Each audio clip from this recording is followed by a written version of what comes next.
And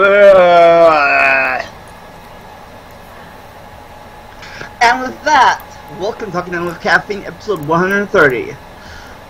We are streaming through this year. Fucking hell. My freaking promotion match for the Platinums against Noctis. Bam. Snick is out of school. It is Tuesday, and he is back home in his basement. What, he's graduated now? I'm trying to get the Platinum Trophy in Tekken, but the cheapness of Noctis is preventing that. Schneck, you graduated? My ceremony's on Friday. Damn. Like I said, everybody is graduating before I do. I am not graduated. Yeah, Jesse has a whole another year. He's got to go to Mountain Range for one more year. One more year. I don't know the rest of the words. Schnick, I swear to fucking God, if I became what my school calls a super senior, you would have fucking said that. I guarantee it. Yeah, I probably would have. And you know what? I got the damn Platinum Trophy. If I was becoming... Here we go, here it comes. I'll get everything back. Platinum Trophy. Bullshit. There we go. Like freaking about 10 years ago, I got the damn Platinum Trophy in Tekken 6, and now I get it in Tekken 7. And I get freaking a hammerhead freaking hairstyle for Kazuya. Too bad you're facing the webcam towards the TV when that happened. Well, don't worry. Having a webcam. And, well, actually, and also... You know what? I'm gonna freaking... I'm gonna freaking save the video clip there. And also, anyways, if he said that one was becoming super senior, I probably would have gotten pissed off or salty. Anyways.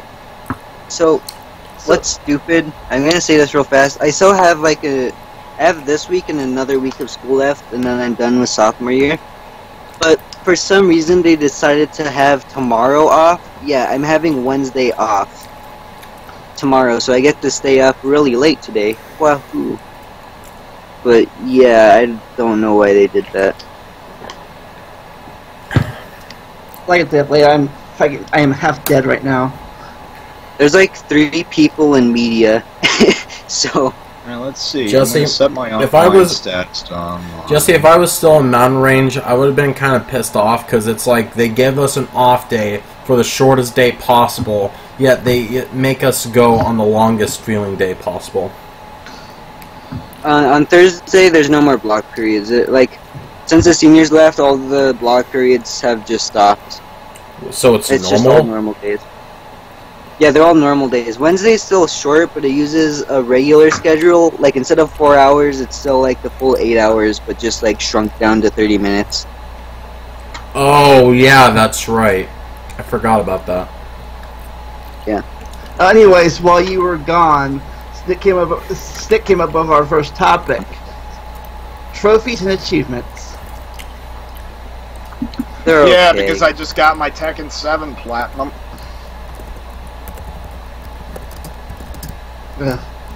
I remember, I think the first trophy achievement I tried to go for was the speed rushing thing in Kingdom Hearts 1, and I failed that miserably since I got stuck on that one boss. Personally, myself... So recount your experiences. Well, I spent through the game pretty fast. I picked Sword, beginner mode obviously, and then I pretty much kicked everyone's butt. I kind of delayed myself a little bit on the Winnie the Pooh thing until I realized, oh crap, I don't need this thing, I'm wasting my time here. So I stopped doing that. But then I got stuck on the final world. I had to go back a little bit and get some arrow upgrades to survive to help me kill the first boss. But then I got stuck on the Mountain Devil Bald Mountain from Fantasia in the middle of the world, and I couldn't get past him. And I had to go back, level up some more, until finally the 15 hours had passed, and I didn't get the thing. But I did get the continue achievement. So I didn't save. I didn't hit continue at all. I just loaded it from save states. So, got that achievement. I didn't, however, get the no weapon achievement, even though I didn't change weapons. I guess because I checked. Maybe I did. I thought I didn't change weapons, but apparently I didn't get that achievement. The changing keyblade achievement. But I'm gonna try again on the PS4. Once I play my Let's Play of the game, I'm going to Twitch speedrun the game again and see if I can get the achievements.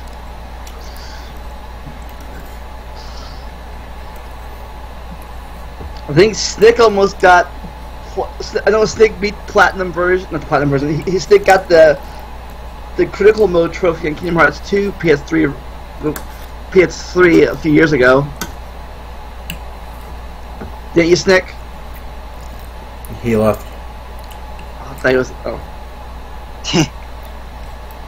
Anyways, personally, myself, I'm never a big achievement hunter.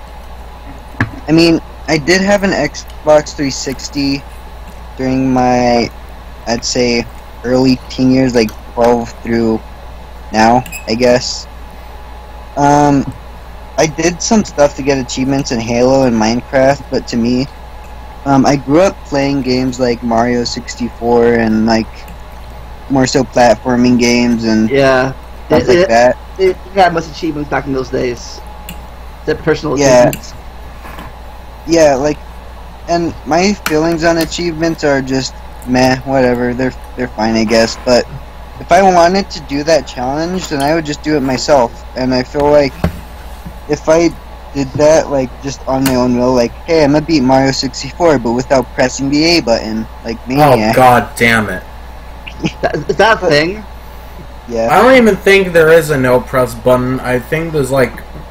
I know there's runs where you can beat Mario 64 with only a certain amount of A presses, but I don't think you can do it beat without Mario any. 64 with like 5 A presses.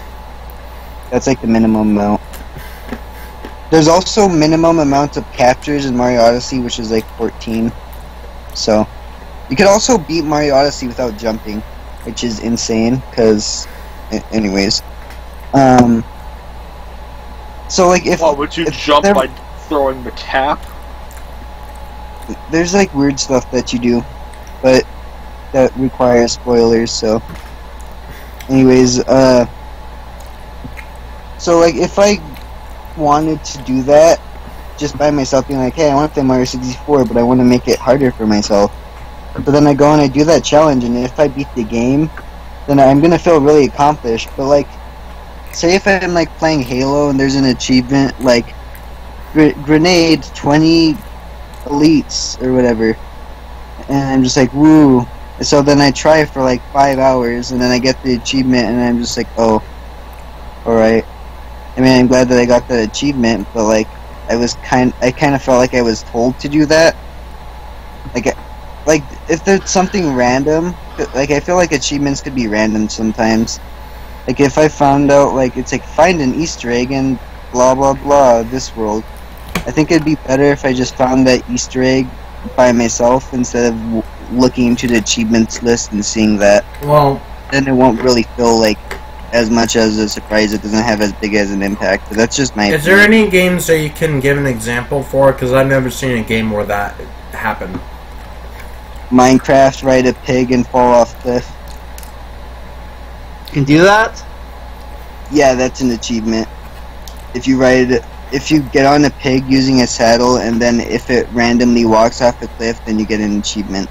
Well, actually, you can make it fall down a certain pit that you can create. It has to be far down enough, but you can create your own pit and just do it that way, apparently.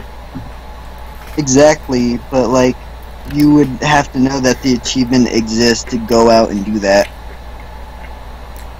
Okay. But then you wouldn't be able to 100% it if you never knew, right?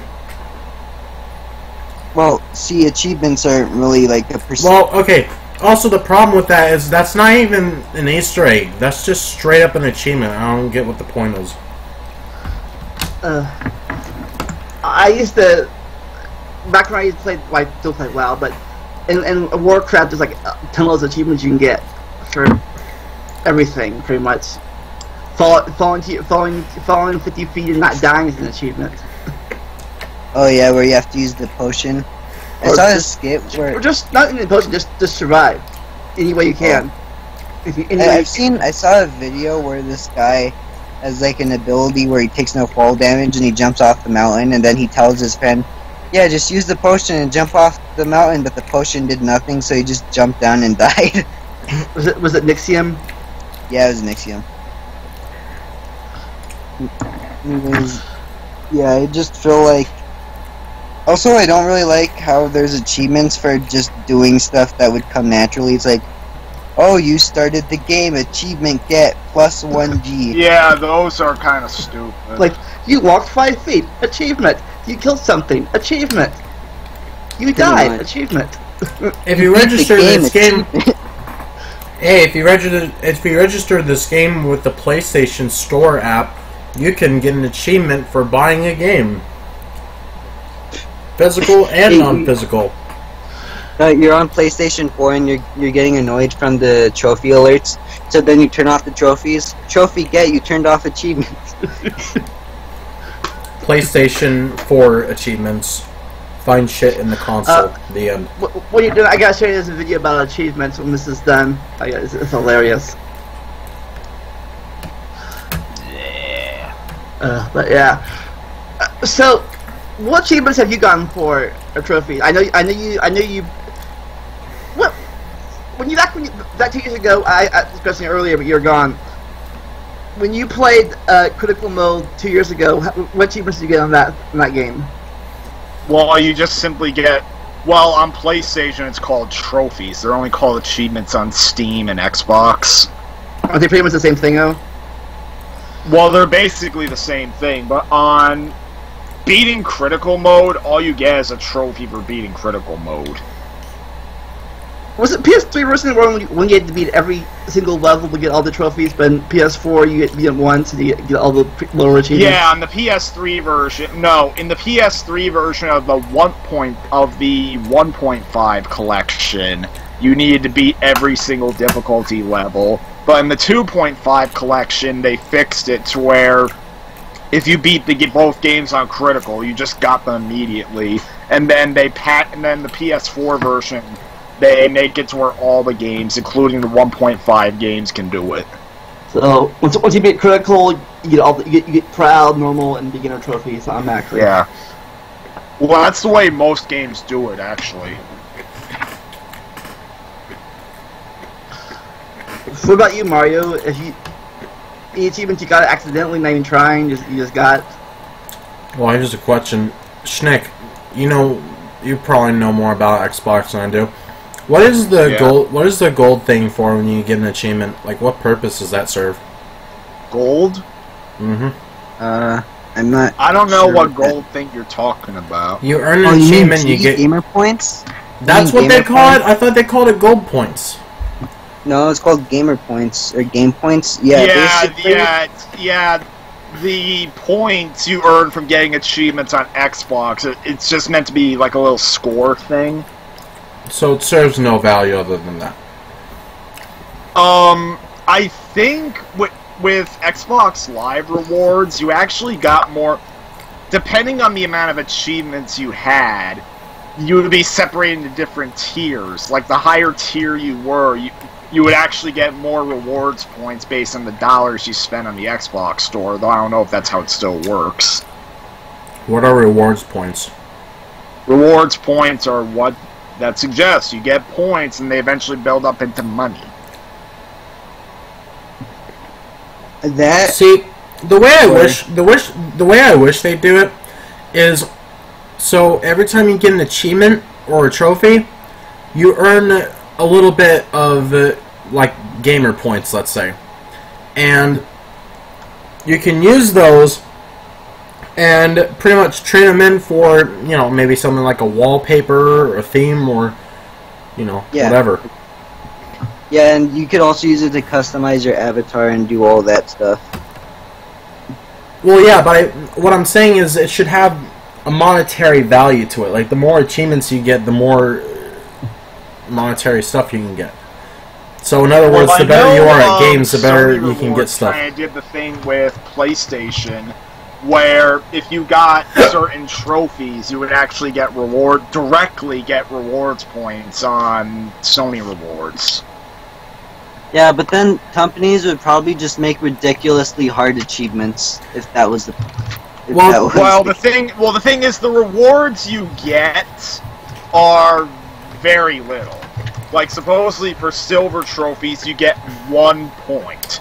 Gold trophies net you 10 points, and then a platinum nets you 100 points. 100 points is worth $1. So it's just like a cent, basically.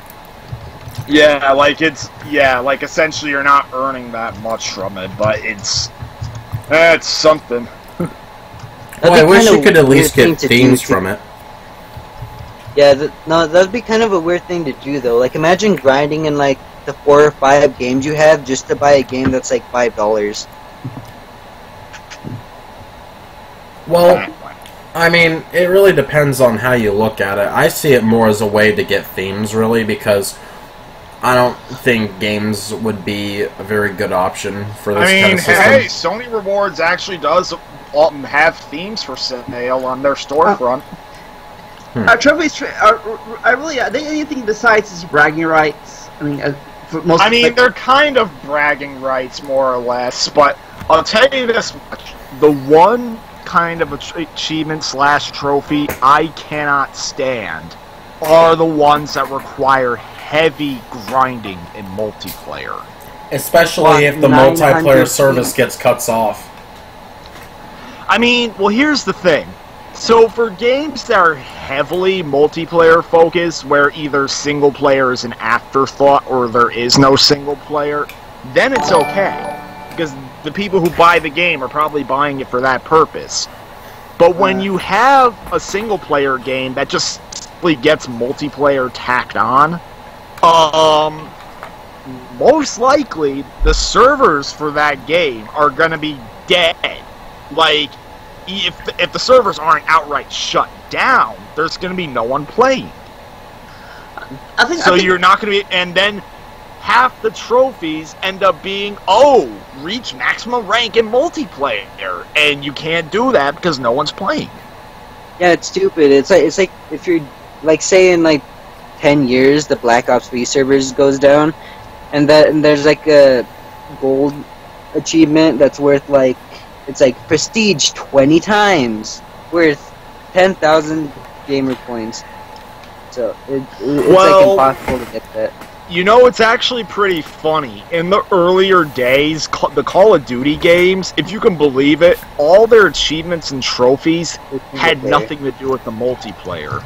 Literally, the only way you got achievements and trophies was by playing the campaign and maybe Spec Ops and Zombies. How far back? That's why I said Black Ops. I mean, well, it actually dates all the way back to Call of Duty 2. Call of Duty 2, all you have to do is beat the campaign on Veteran. There you go. You have all the points. And then Call of Duty 3 broke away from the tradition by making you get like 10,000 kills in multiplayer. But then quickly, with the first Modern Warfare, all they made you do was beat the campaign on Veteran. Maybe there was one related to arcade mode, but no multiplayer. Then World at War, Modern Warfare 2, they stayed solely to multiplayer, not to campaign and zombies, or in the case of Modern Warfare 2, Spec Ops. Black Ops 1, it had one multiplayer achievement, which was to simply get rank 10 in combat training, which wasn't even against real human players, it was against AI bots. Oh, speaking of achievements, I just got an achievement. On Twitch. What'd you get? My first sub. Wahoo! See, And then I'm sorry to go off topic for a second here, but I told Vandalia, hey, this donation link that you're gonna have me provide on your screen, which is at the bottom right there, the Streamlabs link. I told him, hey, if people donate through that link, you're gonna have to pay a small fee for basically a notification icon. And I straight up told you I think that you're more likely to get a donation than I will, and fucking lo and behold, you get a sub. Wow. Maybe, in fact, I reckon sub if he's regular comes back. It's Hauser. Well, anyways, now, so Modern Warfare 3 also stays to campaign, spec ops, and survival only.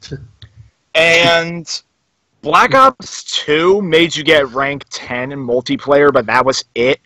Then I think, I'm not sure if Ghosts or Advanced Warfare had any multiplayer-related trophies, but I definitely know by Black Ops 3 they increased just a little bit. Because, starting with Black Ops 3, they now have a handful of multiplayer-related trophies and achievements, which more or less requires you to just prestige once, and then you get them all.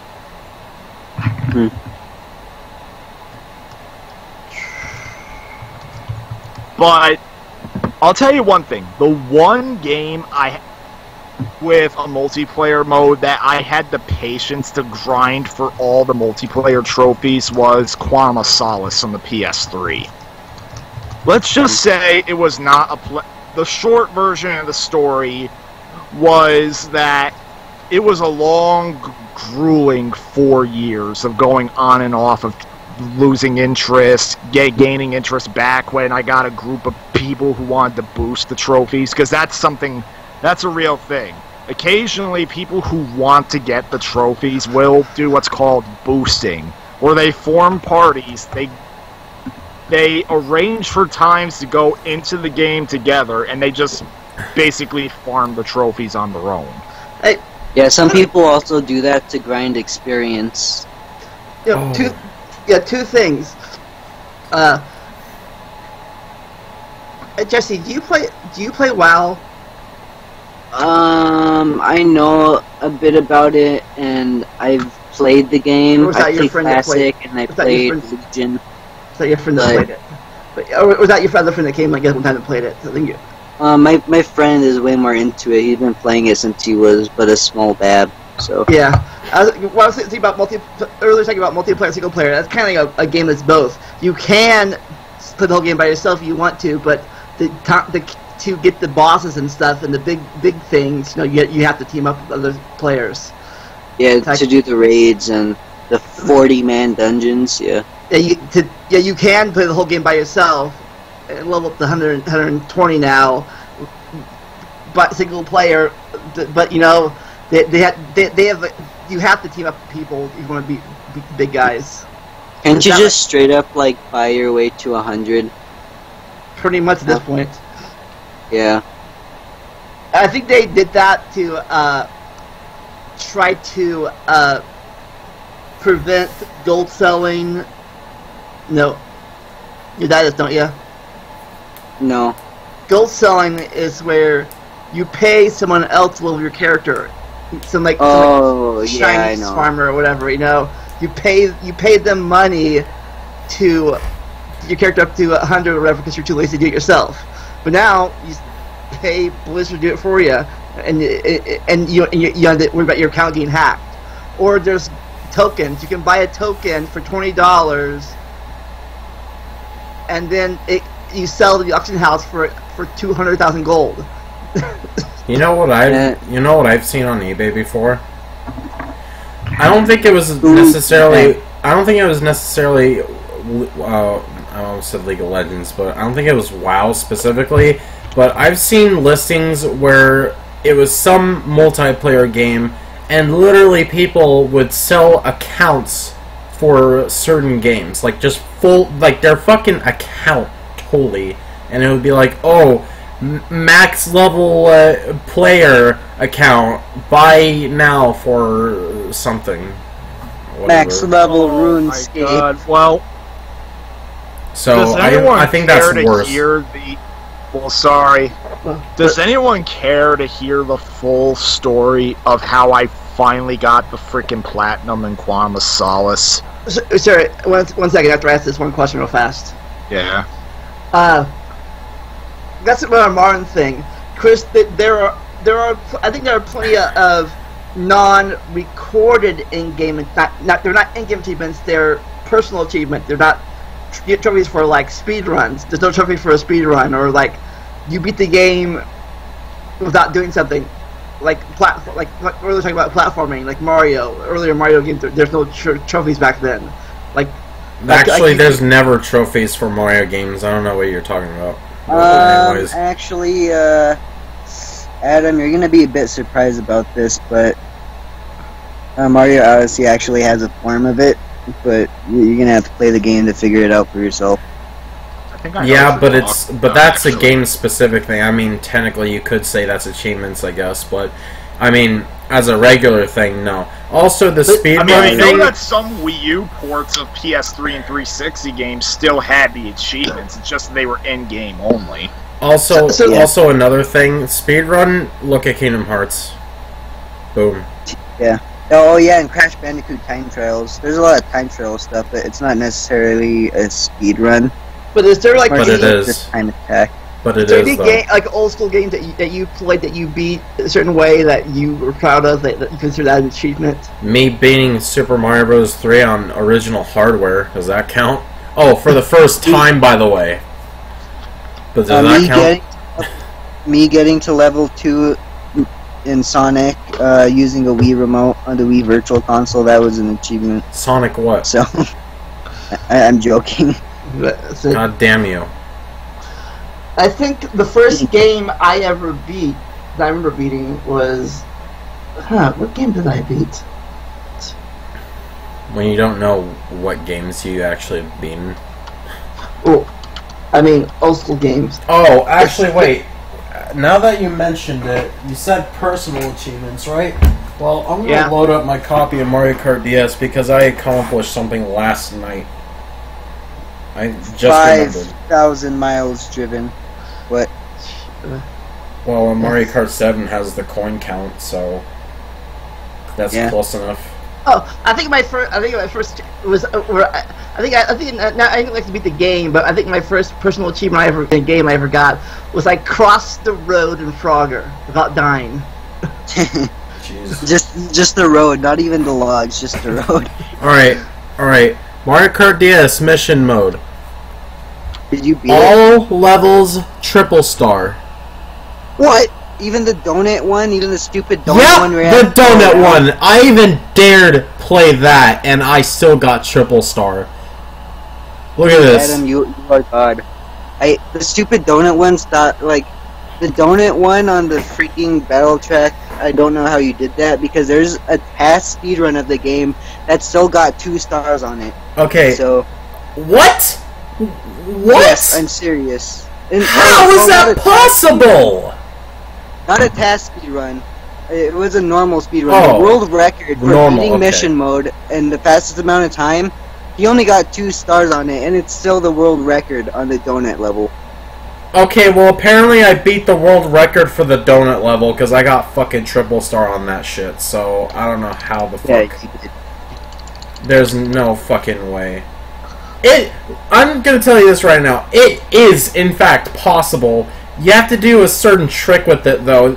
Like you have to kind of hop and tap the right D-pad at the same time, and to get it triple star, you cannot hit a wall at all. Like not even a nick, because it fucking slows you down so much that is going to get you barely under 3 stars, but you're not gonna get it. Like you cannot hit a wall whatsoever. So it was a pain in the ass, but I fucking managed it somehow. So I don't know. The other 2 levels that I find really bean is the freaking Chain Chomp one where you have to circle around Chain Chomp and collect the coins, and the King Boo battle. The King Boo battle was really annoying for me. Also, what's not so hard, I got triple stars on 50cc on all cups. I mean, that's not really much going for me there. Well, I almost have all triple stars on 100cc. I'm only missing 1 cup, the special cup. I think I had an A rank at first, but now today I actually improved it to 2 stars, so I almost got it today, but not quite. And then 150cc, I didn't even start it yet. In Mario Kart 8 Deluxe, I got triple stars in all the CCs and mirror mode. That includes 200. I did all the time trials and beat all the ghosts, and I unlocked every character. And what else did I do? I did that again on my dad's account so I could play online. So what I did is I first beat the game on my user on the Switch, 100%ed it, and then I did it again on my dad's account. And then what else? I ended up being 12th in the world for Moo Moo Meadows time trials at one point. So I was actually a top competitor at freaking speedrunning in Mario Kart 8 Deluxe at one point, and then I just kind of was meh, whatever. Wow. So, yeah, I'd say I'm about speedrun material in Mario Kart 8 Deluxe, since, yeah. If I really wanted to, if I tried my hardest, I could probably get a pretty decent time in 200cc. Yeah, the donut go through the rings mission, it's a pain in the ass. I don't know if I consider it the hardest, surprisingly, but it was kind of pain and torture. There are some other levels that I'd argue that might be harder, but I don't remember them on the top of my head, so I'd have to look around the game. But I think there might be harder levels. But go backwards in the box with Bowser. That one's beans. Oh, and just so you know, the Wiggler level, that's not even that hard, to be honest. Yeah, the Wiggler, I beat it in 2 tries when I first had the game. I was like, oh. So... Yeah, but I think I 100%ed every level in Mario World 2 one time. I got all the stars, the flowers, and the red coins. Yoshi's Island? Wow. Yeah, 100%ing Yoshi's Island is pretty fun, I guess. I thought World 2 was Super Mario World GBA. No, that's Mario Advanced 2. What? Let me see. Okay, Let me look this up. the Mario Advance games, Super Mario Advance, are just re-releases of remade games. Super Mario Advance 1 is just Super Mario Brothers. Yeah, Super Mario Advance 2 is Super Mario World GBA. That's what you said, Vandalia, right? No, you said Super Mario World 2. You just said Super Mario World 2. You meant Yoshi's Island. That's what it was called back in the days. Back in the day, it's a Super Nintendo game, not a Game Boy game. So, okay, but did you beat it on... Oh, fucking hell. Okay, I see what you're saying. Yeah, I completely forgot about that. Super Mario World 2. See, that's a side note. That's a thing I hate about some Mario games. We have Mario Land 1. Okay, cool. Mario Land 2. Oh, even better. Mario Land 3, Wario. What? Mario... No, yeah, Mario Land 4, Wario again. What the fuck? Yeah, and then after that, and probably after a couple more games, they just completely got rid of the whole Wario platformer. They just made Wario, action game, go. And other than the fact that Super Mario World 2 is basically a prequel for all the other games. Yeah. Yeah, and I don't get why they called it Mario World 2. Just call it Yoshi's Island. Oh, wait, actually there was a reason. Because they were afraid people didn't want to buy Yoshi's Island, I think. But that's still kind of stupid. They were saying people didn't want to buy a Yoshi game, so then they're just subtitled it Super Mario World 2. So then a lot of people ended up buying it. I guess they call it that because Yoshi's Island was in the original Super Mario World, but now it's a more special, bigger and more. Yeah. It's 7 levels. Now it's 10 worlds. But anyways, the last Wario platforming game was actually really recently. It was on the Wii. It was called Wario Land Shake It, and it was a platformer with Wario. There was also Wario World, which was a 3D platformer with Wario, and it didn't sell that well, and is actually fairly unknown. Wario World? Yeah, just search up Wario World, and it's a 3D action adventure platformer with Wario, and Wario has all these crazy moves. It actually looks pretty cool. Oh, wait a minute. I think I've I never might seen it. recognize this cover art. Maybe. Yeah, the game has a really weird feeling to it. There's like a graveyard level. I don't know. What the hell? So- Wario so- Master of Disguise. Is this another real game that wasn't heard of, or... I don't think so. So Snick, before you tell your story, do you have any personal achievement that you've done? Personal achievement? Yeah, that they're not recorded. Like in just personal, like something you did in the game that you're proud of. Something that I'm proud of. Well, I'm proud that I can say I suffered through one goddamn multiplayer trophy grind. I guess that counts. Tekken 7. Oh my god. I went to search up Super Mario Deluxe, and what came up was Super Mario Deluxe 8 in the Google bar. Good job, Google. Oh, I'm gonna look that up now. Alright, well, so here is the whole painful story. This is a cautionary tale, so to speak, because do not, even if you're tempted, unless it's your favoriteest game in the whole wide world, do not fucking bother to grind multiplayer trophies. And why is that? They will, like, essentially, some of them are outright ridiculous. They make you dedicate weeks, months, maybe even years of your time just to get those shiny little rewards. Well, to be fair though, massive multiplayer online games do the same too. Like, a good example I can think of is Toontown Online. Because multiplayers, all those are.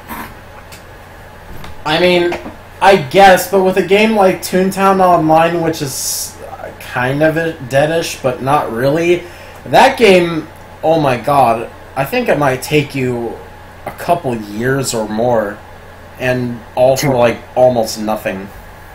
And by the time you get max level, you have no more content to work with anyways. Like, you'll run out of content way before you get max level, so yeah.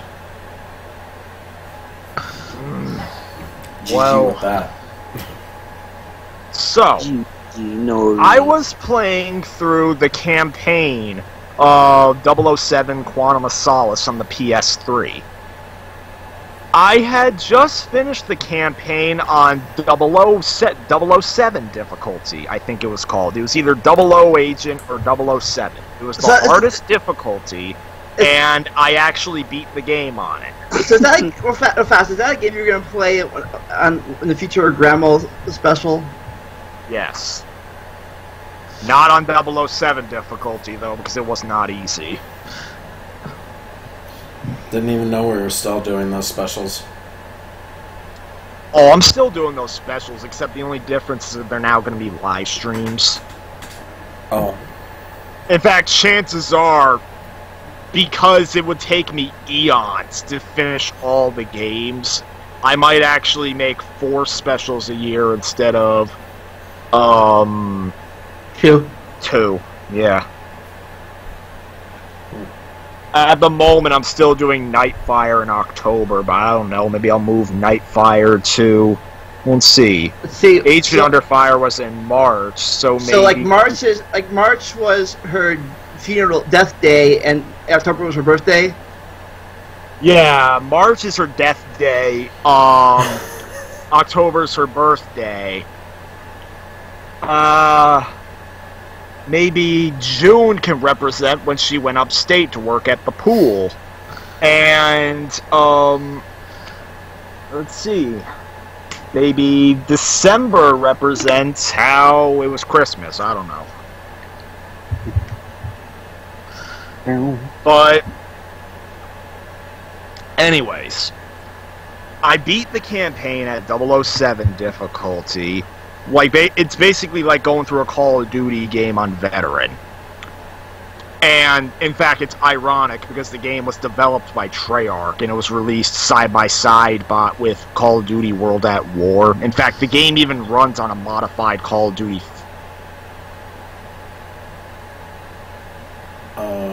So, And then I'm thinking, I don't know. I was looking at the trophy list, and I saw that nice platinum trophy that said I achieved 00 status. On a Call And of Duty with the game? pint... No, in the Quantum of Solace, Oh, sorry. which is a James Bond game.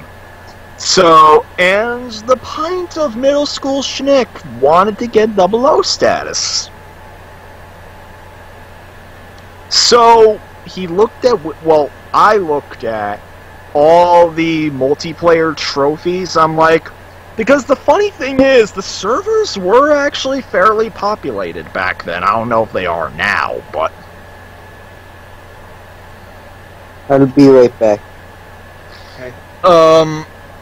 So, I was looking at all the trophies, and the thing is, you had to do a whole bunch of stuff across all the game modes, and the servers were only really populated in Team Deathmatch, and yet there was a whole shitload of trophies requiring you to play modes like Golden Gun, Bond Versus, the likes, and those modes barely had any people. So, from there, I was just playing Team Deathmatch with the intent of just grinding all the credits I needed, because essentially the points you earned were credits. Probably the grindiest trophy out of all the games, out of all the trophies, was the For England James trophy, taking a quote from GoldenEye, where you had to amass 1 million credits. And you earned only 100 credits per kill, perhaps. Oh my god. So essentially you had to get 1,000 kills in multiplayer. And knowing that it was Call of Duty style multiplayer, let's just say I couldn't amass any more than 10, well, playing normally, the most kills I could amass in a single game was about 10 kills. Wow. So it was just grinding, and eventually after about a month, I was just like, I was about a quarter of the way done. I was like, I'm bored, going on to something else.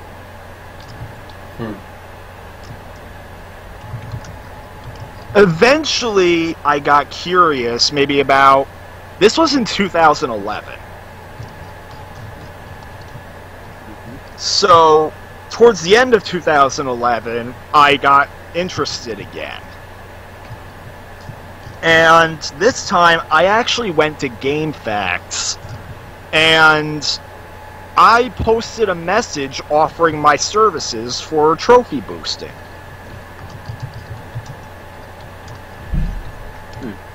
It didn't really help matters that when the PSN outage happened.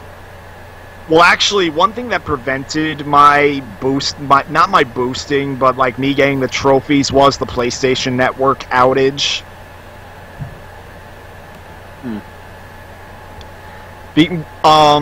And funny thing is, when it was on the verge of coming back up, someone actually went into the message board for Quantum of Solace on the PS3 message board, and they were like, let's play when the PSN comes back up. I thought he was advertising his trophy boosting services, only to find out he was just a schmuck that was looking to get anyone to play random games with him. He didn't even own Quantum of Solace at the time. Oof. That poor, sad, and lonely man. He just wanted a friend. Funny thing is, I actually sent him a friend request saying, yeah, let's boost Quantum of Solace, and then he never responded to it, and I'm like, I look at his list, I'm like, I compared my trophies to his, I was like, oh shit, he doesn't even own the game, damn it. Wah, wah, wah. Well, when he doesn't even have this walk 2 steps achievement.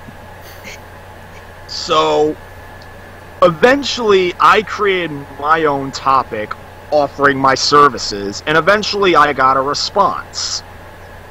he's like, hey, I'm starting to form a little group here. Do you want to join? I'm like, yeah, let's go. It was here where I got most of the game mode related trophies. So, by the time I was done with this group, all I really had to do was farm the credits. And let's just say the group fell apart after about a couple of weeks.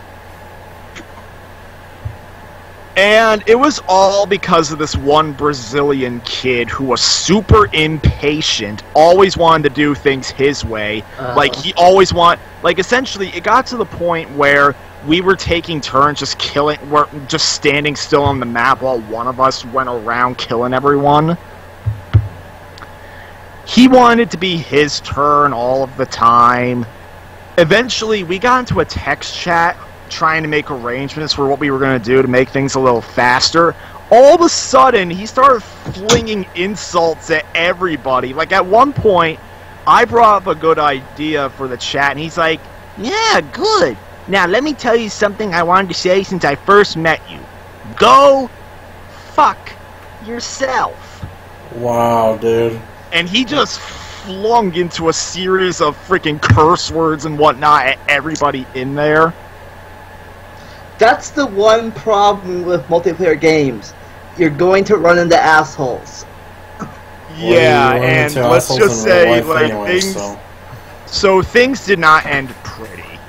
Eventually, the group fell apart.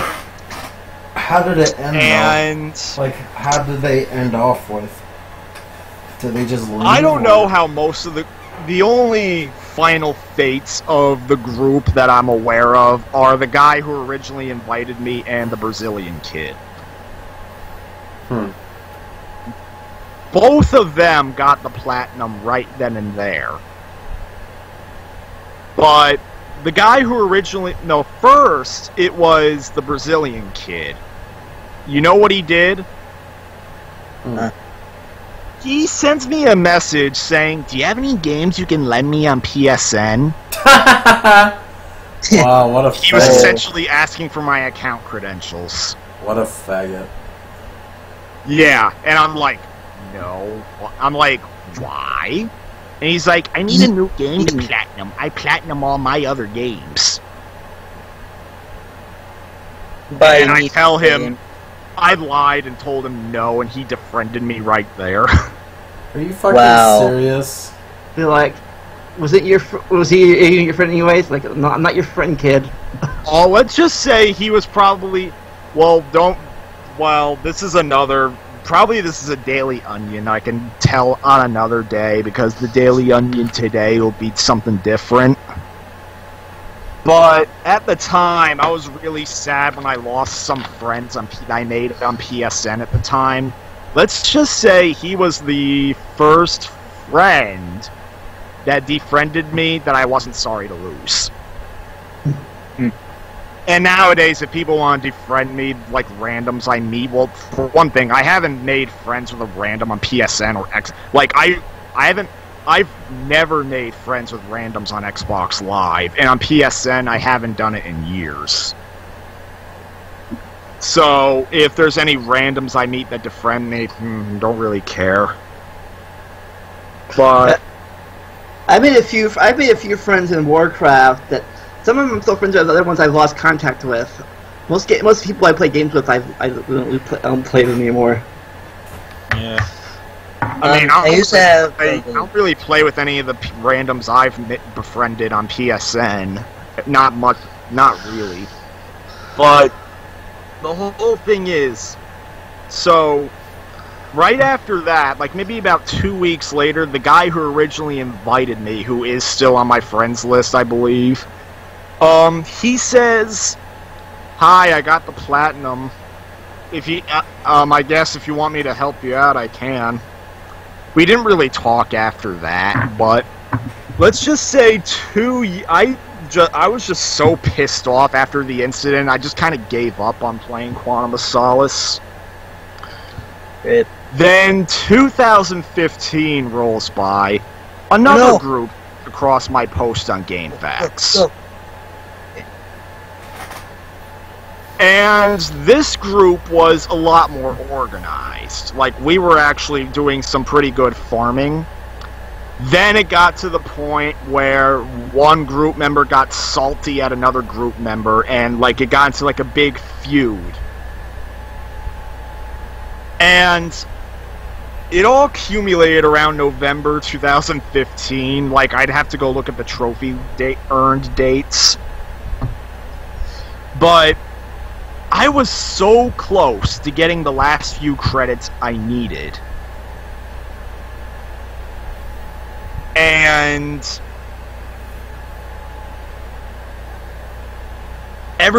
well, for one thing, you needed at least, I think, 4 people to start a game. And it was down to just 4 people. One person decided to go to bed for the night. And a few randoms that were with us also stopped playing. So we couldn't finish. And I was like, oh my god, I'm right there! Let's go! So I freaking started a new search for a team deathmatch. It was with the guy that like, it was 3 of us at that point. It was the guy that one of the 3 guys was salty towards. So he's like, fuck him, I'm not playing with him, he's an asshole. And he logs off. Me and a kind of nervous second guy just play the game normally with the one guy and like a couple of randoms. We weren't doing boosting, we were just playing the game naturally. Eventually I got the single couple of kills I needed. I got that dreaded for England James trophy. All I had to do at that point was just go back in the single-player campaign and get a few collectibles, and I finally got a freaking platinum. I'm Momo ass and then you stopped playing the game forever. Momo ass kicking. Ugh. Can't talk. What happened? Did you say? I said hi, Momo ass kicking. You know? Hi in the chat. Oh. Okay. Well, the thing is, I kept playing the game for about another month to help everyone else continue boosting, but then eventually, well, don't forget, I had just gotten the baby at that point. And it got to the... And eventually I had to stop helping them because I had to start taking care of the dog. And I couldn't play games while taking care of him because he was a big troublemaker. So eventually they just stopped asking me, and even then I think most of them got the platinum anyway. But yeah, after all that bullshit, does it sound like fun to get a freaking platinum that requires all that? I feel like instead of feeling accomplished, it just kind of felt like a big weight was off your shoulders, and then you just kind of stopped playing because you didn't care anymore. I mean, I'll go back to the single-player campaign, definitely. But the multiplayer, hell fucking no. Did. So yeah, I'm happy I did it once, I am not repeating it again.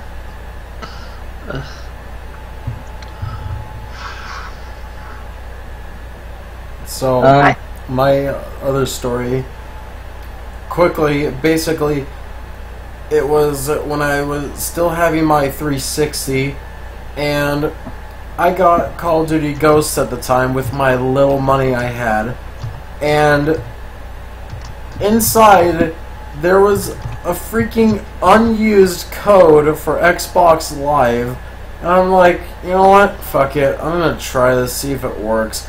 To my shock, it actually did work, and it was a used game. I'm like, holy fucking crap. So, because of this unused code, I got Xbox Live for a week for free. So, of course, I played the mode online, and one of the times I was playing Ghosts Extinction mode. I only had the first map, and I ran into this group, and I guess you could say that they were achievement boosting, kind of, but basically this group helped me. get the harder achievements in the freaking mode, or at least the map. I'm not sure if it's for the whole thing or for a map, but yeah, I got all the achievements in map/mode, so that was cool. Also, I guess another achievement, well, I'm not sure what the outcome was for this one, but basically it involved, I think it was ghosts again, except the normal multiplayer mode. I think my fucking tag at the time was like something had to do with Poke and then fan. I don't know why, don't ask. And Pokesaurus. no. Anyways, so this one dude was like, "Hey, your gamer tag is PokeFan, right?" Yeah. Alright, well, I'm gonna pair you up with this one other person. We're gonna have like a trivia game about Pokemon. And I'm just thinking to myself, like, God damn it, what did I get myself into? And, yeah, we just kind of went from there, really. Like I said, I don't remember the outcome, but, yeah. For me, I always felt like that middle person who just kind of wanted to play games and not be involved with any drama inside of the group chat. Because I used to, I always had Xbox Live Gold, so I never really got to experience what it was like to not have the online.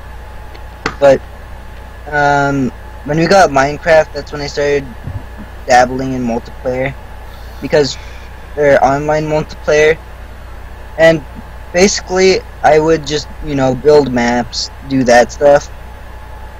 And there were some survival games where it was just no fun playing. Like, it got to the point of no fun. Like, I did have like a small group of like 4 people, I remember, and I would play probably like once a week or once every 2 weeks. And I remember I was I got griefed a few times, and yeah, kicked some people, and I felt really bad about it because we did have some fun moments beforehand, but it, like, online multiplayer is just really like toxic, like all around. Even if it's like the best like experience, like even like people say that like PlayStation is much more cleaner than Xbox, or Xbox is like way more cleaner than PlayStation. No, it's all of it's pretty toxic. Yeah. One time I was playing Mortal Kombat 10 on the Xbox One, and I had my mic on, right, through like Connect, and I did not know how to turn it off because the Xbox One was stupid. And in the background, my mom was talking to my brother, and the guy who was, he just sounded like a super deep and grimy voice, was just like, "Man, you must only be like 8 or something. Get off this game. You're not allowed to play it. Yeah, just get to bed. It's your bedtime." Like that. And then I end up destroying him in Mortal Kombat, and then he rages and quits. So, like, well, this 8-year-old kicked your ass. Well, see, he was talking to my little brother, and at the time I was like 14. So, still, this 14-year-old kicked your ass. I think I remember one time, I don't know what I was on, whether it was Facebook or whatever else, but I remember that someone called me a kid. Oh, wait, no, I think it was on YouTube, actually. Someone on YouTube called me a kid, and I told him to look on my channel. You'll find a fucking whatever-year-old I was with a beard and mustache. And someone else was like, "Hey, he's right. He does have a beard and mustache. He ain't no kid." I'm thinking to myself, yeah, take that, bitch. I have roasted people pretty hard before. Somebody's like, you know, it's ironic. Some of the people that say that are kids themselves. Yeah, they're usually like 13 or 12-year-olds who's just like, "Hey kid, what are you doing?" Pretty funny. Like, I'm a teenager now, no longer a kid. I'm a big grown-up. I'm in 6th grade. I just got into middle school. I'm a big boy. That's what everyone thinks, though, right? Yeah, but when you get into middle school, everybody's just like, "You have to grow up. You have to grow up right now, or else life's going to be very hard." and then you just kind of be yourself for 3 years. So Yeah, and then high school hits.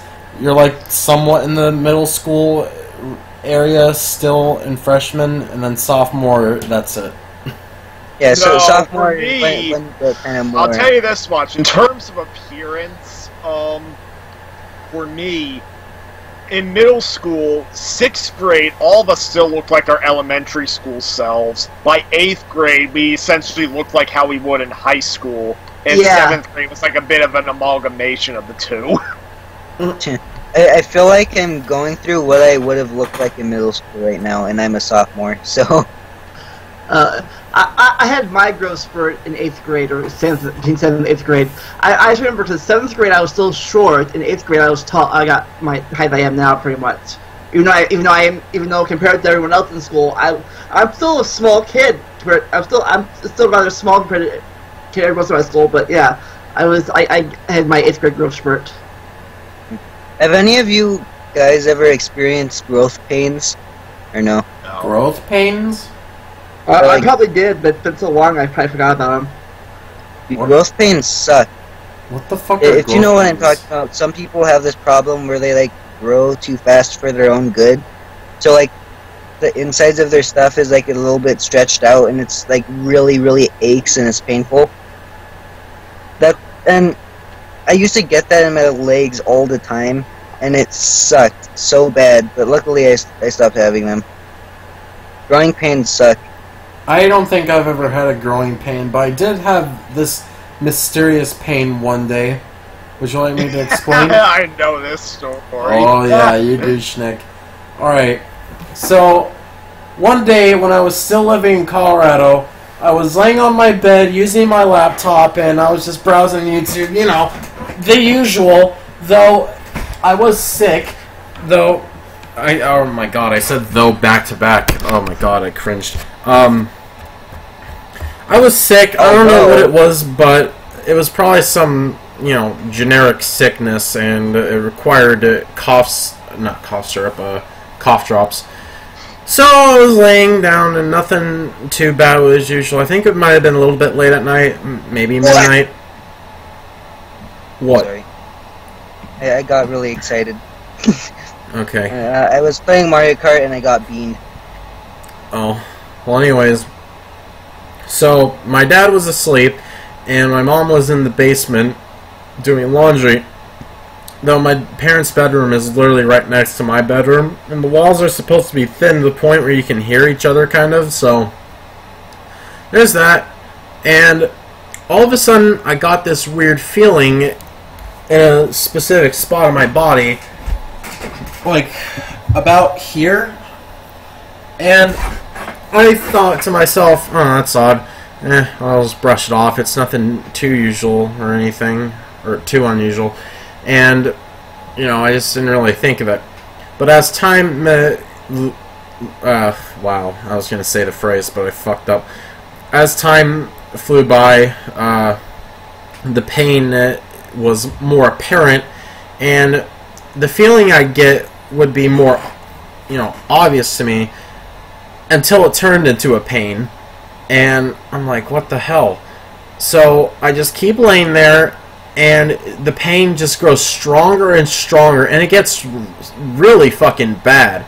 So it gets so bad to the point where I had to throw whatever amount of cough drops I had at the wall and my closed door to make as much sound as I could and yell as loud as I could.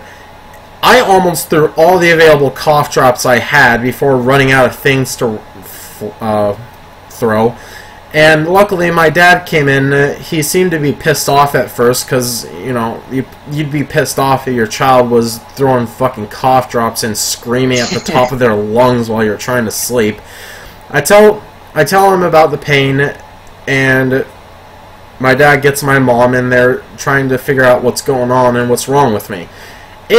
By this point, the pain was so bad that I could barely get onto my stomach. Like, they tried turning me on my stomach, and I could barely just get in that position. That's how bad it was. Like, I could not fucking get up for the life of me.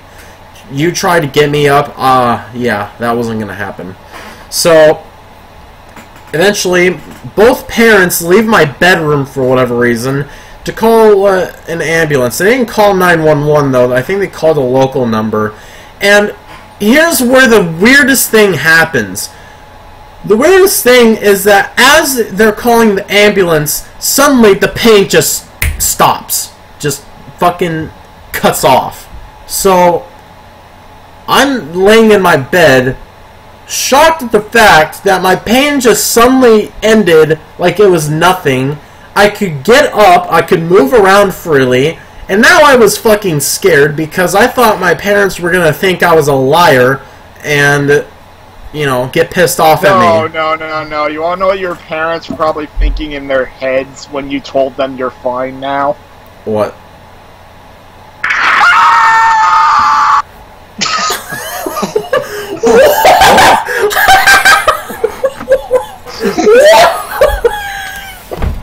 That was so loud! Before the ambulance got there, What the fuck? Hey, if the ambulance comes and there's no, you don't take you to the hospital, is there still a fee for the ambulance driver? Fucking hell. Schnick, what the fuck was that? Was that your voice? What? Was that your voice? No, it was Stu Pickles screaming at it in agony after Angelica said, "I'm not hungry anymore" for chocolate pudding. That would have been more so my dad, I swear to God. So, then, eventually the ambulance did come, they checked me out, and they told me that it was best to take me to the hospital anyways, just to make sure. My parents decided to personally take me instead of having me go in the ambulance vehicle. So because of money. Yeah, Probably. so we go over there, and I get checked out, and at that point, I have a couple options. I could either stay in the hospital overnight, or I could just go straight home. At this point, I was kind of wanting to stay there for the night because I was afraid. Well, I've never had this thing before, so what if it happens again? If I'm at home, then, you know, what if I can't get my parents' attention immediately, and then something bad happens? Like, what the fuck? Eventually, it was decided that I was going to go home anyways, despite my fears, and then it never happened again. That was the end of that. A once-in-a-lifetime thing, literally. It was horrible. I've nearly avoided death on multiple accounts. Well, it wasn't Also, death, wait. it was just fucking weird pain. Oh, also, Vandalia, what was your question again? Well, what? Oh, I said the ambulance came or not. It's just, we're into that. I said, did you get the ambulance stopped before they come? The ambulance still come? Or Well, no? generally, I think when an ambulance is dispatched, they still legally have to come to investigate. Well, I meant they still charge you the money for the ambulance. They don't take you to the hospital. I mean, the ambulance coming Well, there. I think they only charge you if you actually go in the ambulance. You have to take the ambulance to get charged. If you don't Okay. take the ambulance, which, you know, if it's not a life-threatening situation, then, yeah, you can just take a car or have somebody else drive you and just go to the hospital free of transportation fees, but, I mean, you still have to pay a fee even if it's a life or death situation, so you're fucked either way. Well, not either way, but, you know what I mean. Yeah.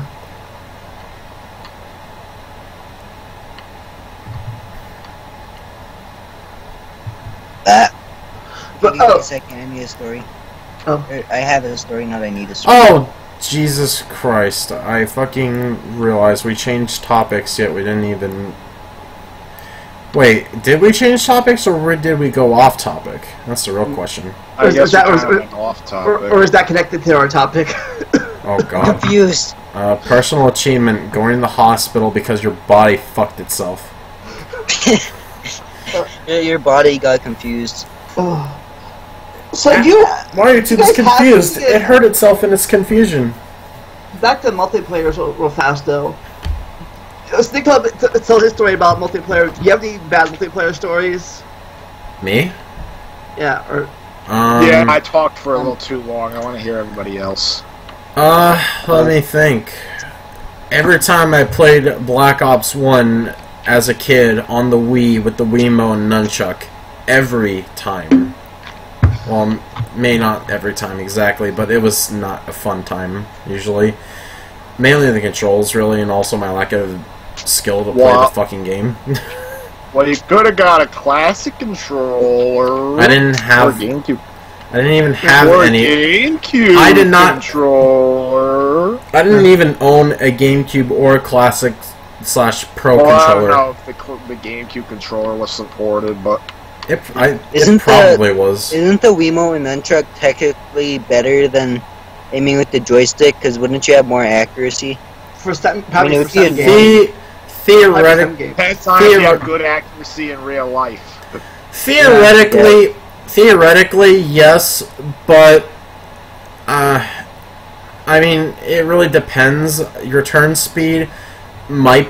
I think the turn speed is adjustable, and I mean... I don't know, really. I mean, one way you look at it, if you were comparing PS3/Xbox 360 to Wii, then... I mean, one way you could look at it, you could say, yeah, Wiimote and Nunchuck is technically superior, like a mouse, but one, that depends on the sensitivity or sensor bar and how well it works, and also the downside would have to be graphics. And a lot of the time, the problem with me was that it's like I could barely see an enemy before I even got a chance to shoot, and that... I think that partly had to do with my inability to play the fucking game, and also I guess I had bad-ish vision and never knew it until I got glasses, so that might contribute to it. I knew that my vision was going downhill when everything started getting blurry and I got really bad headaches, so... Well, for me it wasn't always clear until it eventually got blurred. No, it was always just slightly blurry, but I never really knew it, because when my parents did try getting me glasses as a kid, I fucking didn't want to wear them ever, because I thought I looked fucking ugly in them, and I just hated glasses at the time. And ever since as a kid, I always hated glasses, until one day my parents took me to an eye doctor again, and I fucking got a test, revealed how fucking shit my vision was. I'm like, what the fuck? So, then I got glasses, and this is the same glasses I've had forever. It's like watching a video in 360p and then going straight to 4K. It just, everything looks super sharp, and then once they take that little face mask off of you, you just turn, like, you realize, you're like, oh my god, why is everything so blurry? Well, that reminds me of two other stories. My first pair of glasses I ever got in 7th grade, and they're like that big. Like I got giant frames. My first pair of glasses they were the cheap kind. But when I was little, I didn't like glasses either. I was like, I hope I'm just a normal kid. I hope I don't get glasses, and I get glasses. So that teaches me to be like that. It's ironic. Out of all of my family members, me, my dad, and possibly my cousin are the only ones that don't need glasses of any kind. My ma, my ma wears glasses pretty much all the time. She needs them. My aunt, my uncle,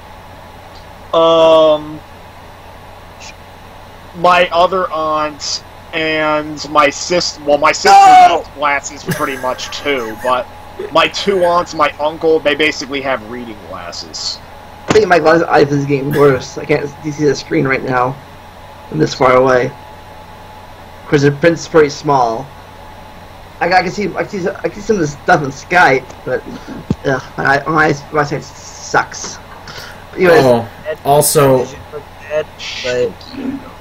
He didn't realize how bad it was until one time he was watching TV, like on Netflix, and he was just like, hey, is the Netflix logo slightly floating off screen, or is that just me? Like, he has, like, really weird double vision.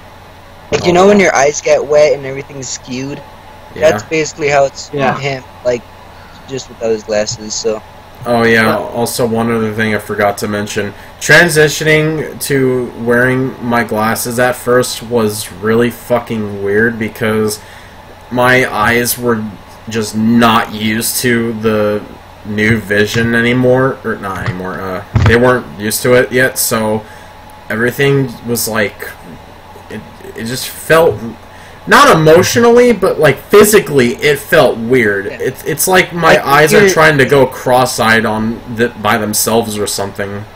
It's I don't know how to explain it. It's like in your head when you put on your glasses for the first time. You kind of like feel it in your head and kind of like in your chest. I don't know. It's weird, really weird feeling. When I got my glasses, I like wore them some of the time, but then most of the time I had them off, and then I just kind of transitioned to wearing them more and more until I got used to them.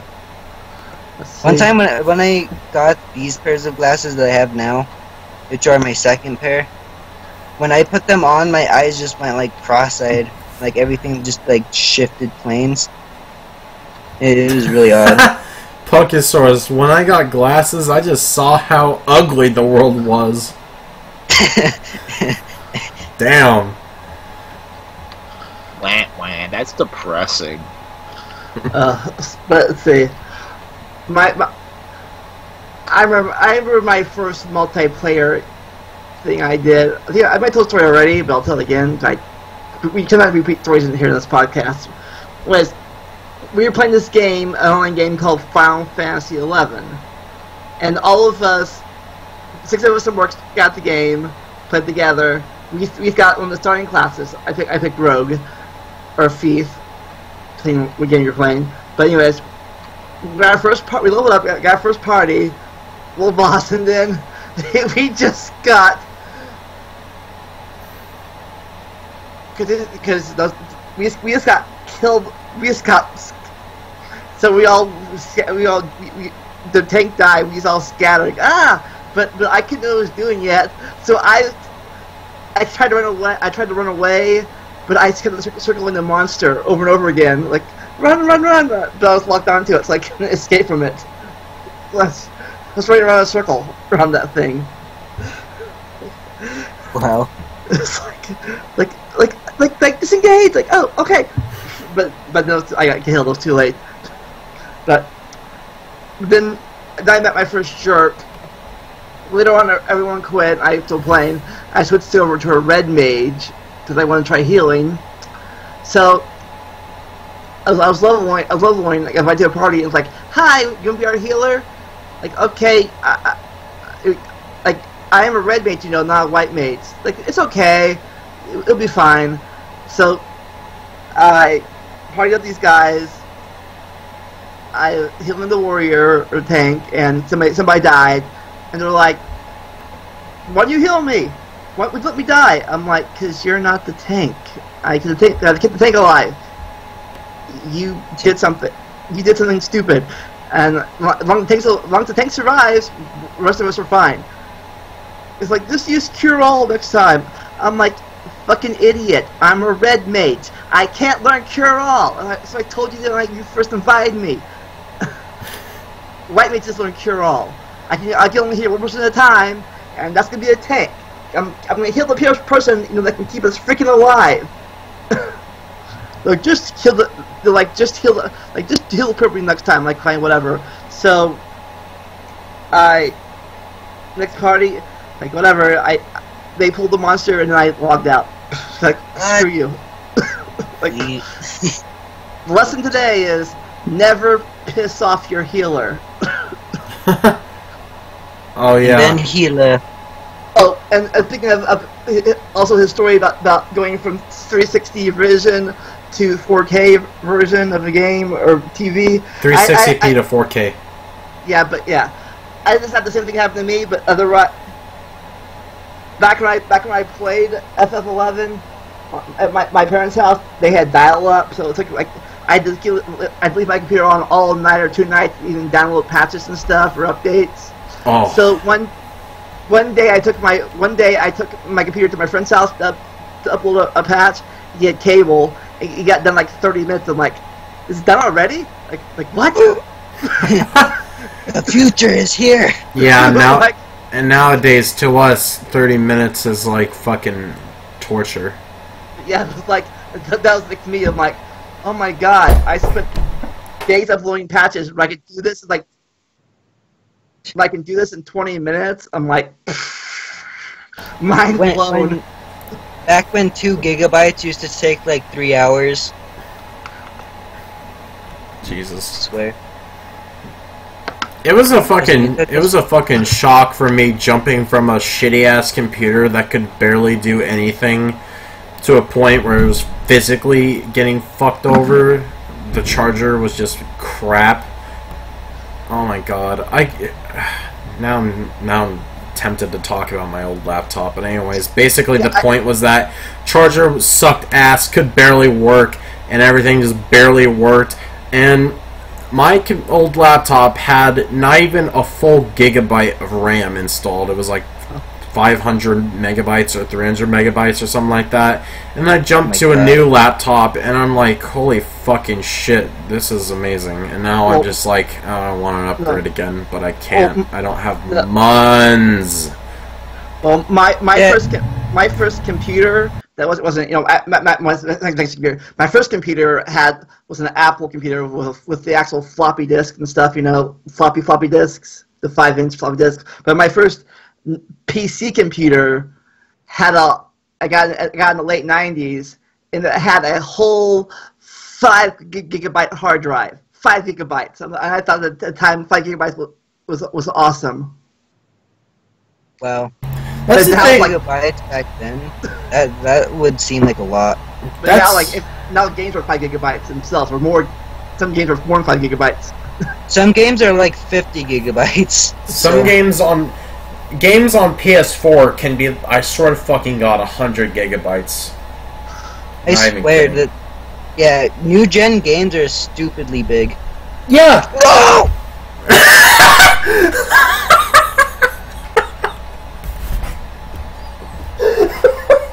Daisy, why?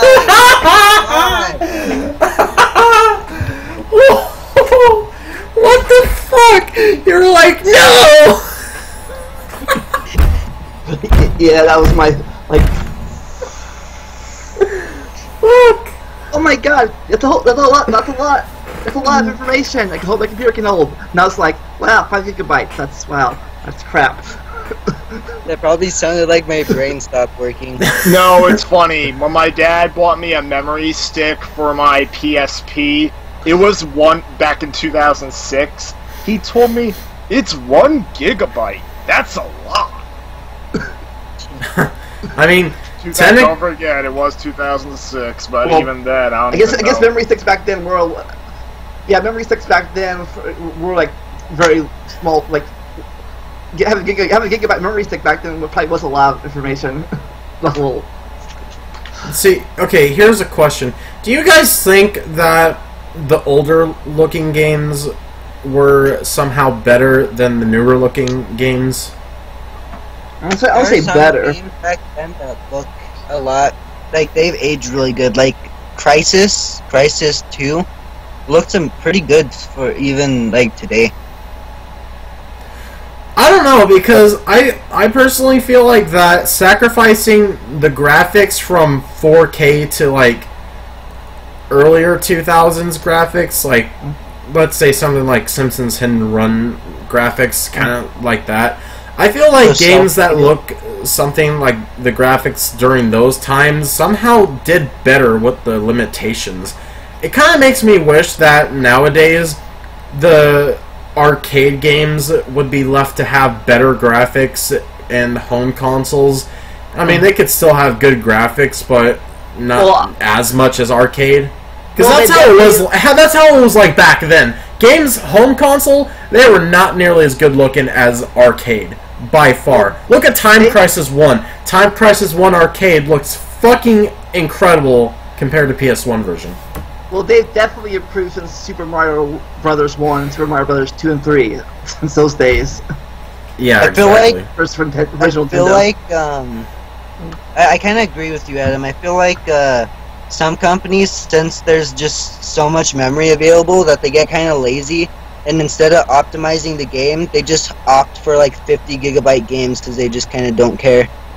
Yeah, and that's end up looking worse anyway. And that's the whole reason why I don't like PS4. That's my biggest complaint, if anything. The fact that you basically need at least a couple terabytes just to have a decent collection of games, regardless if you get them physical or digital, because, oh, you have to download everything. Oh, the disc is only available to use as a fucking key ignition for your PlayStation 4.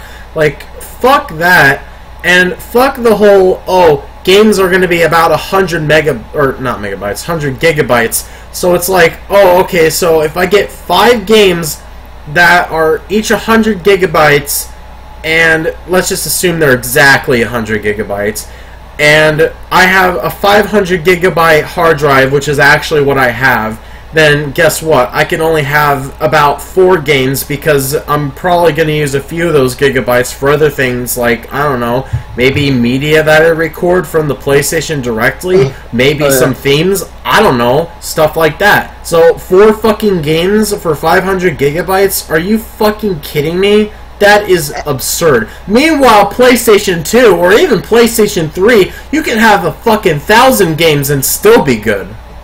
Hey, Snick, how much memory do you think Kingdom Hearts 3 is going to take up? At least 50 gigs, maybe 40.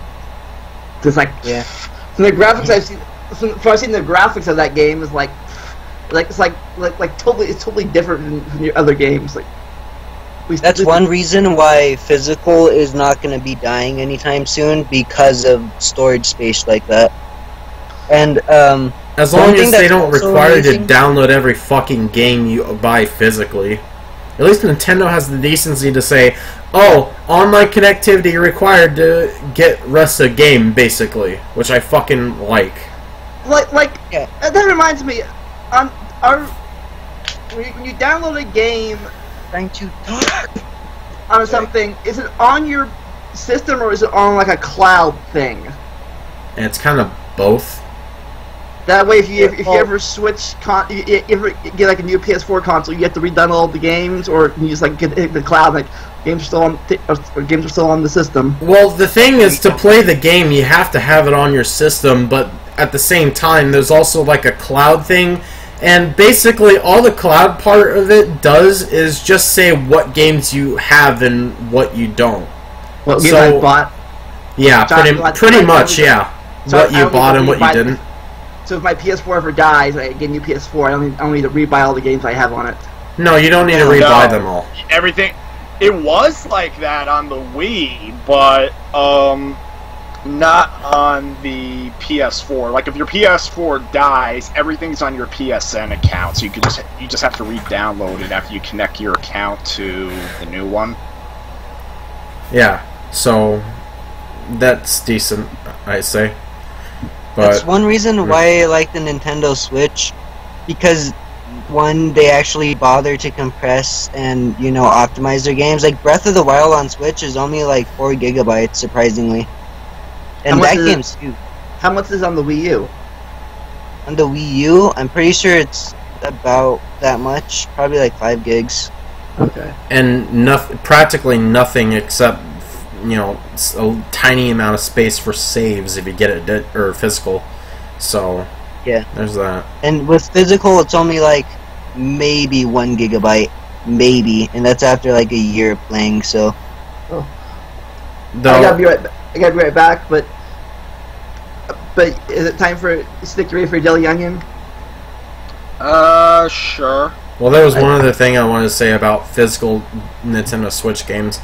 I'm gonna be honest, I fucking hate their Switch cases so much. Like, yeah, they're artistic, more artistic than a lot of different game cases from before or even now. However, I don't feel like that excuses the whole fucking thing, their game cases being so humongous. Like, seriously, this is about how much they need for just a little holder piece, and then this is how much they fucking use.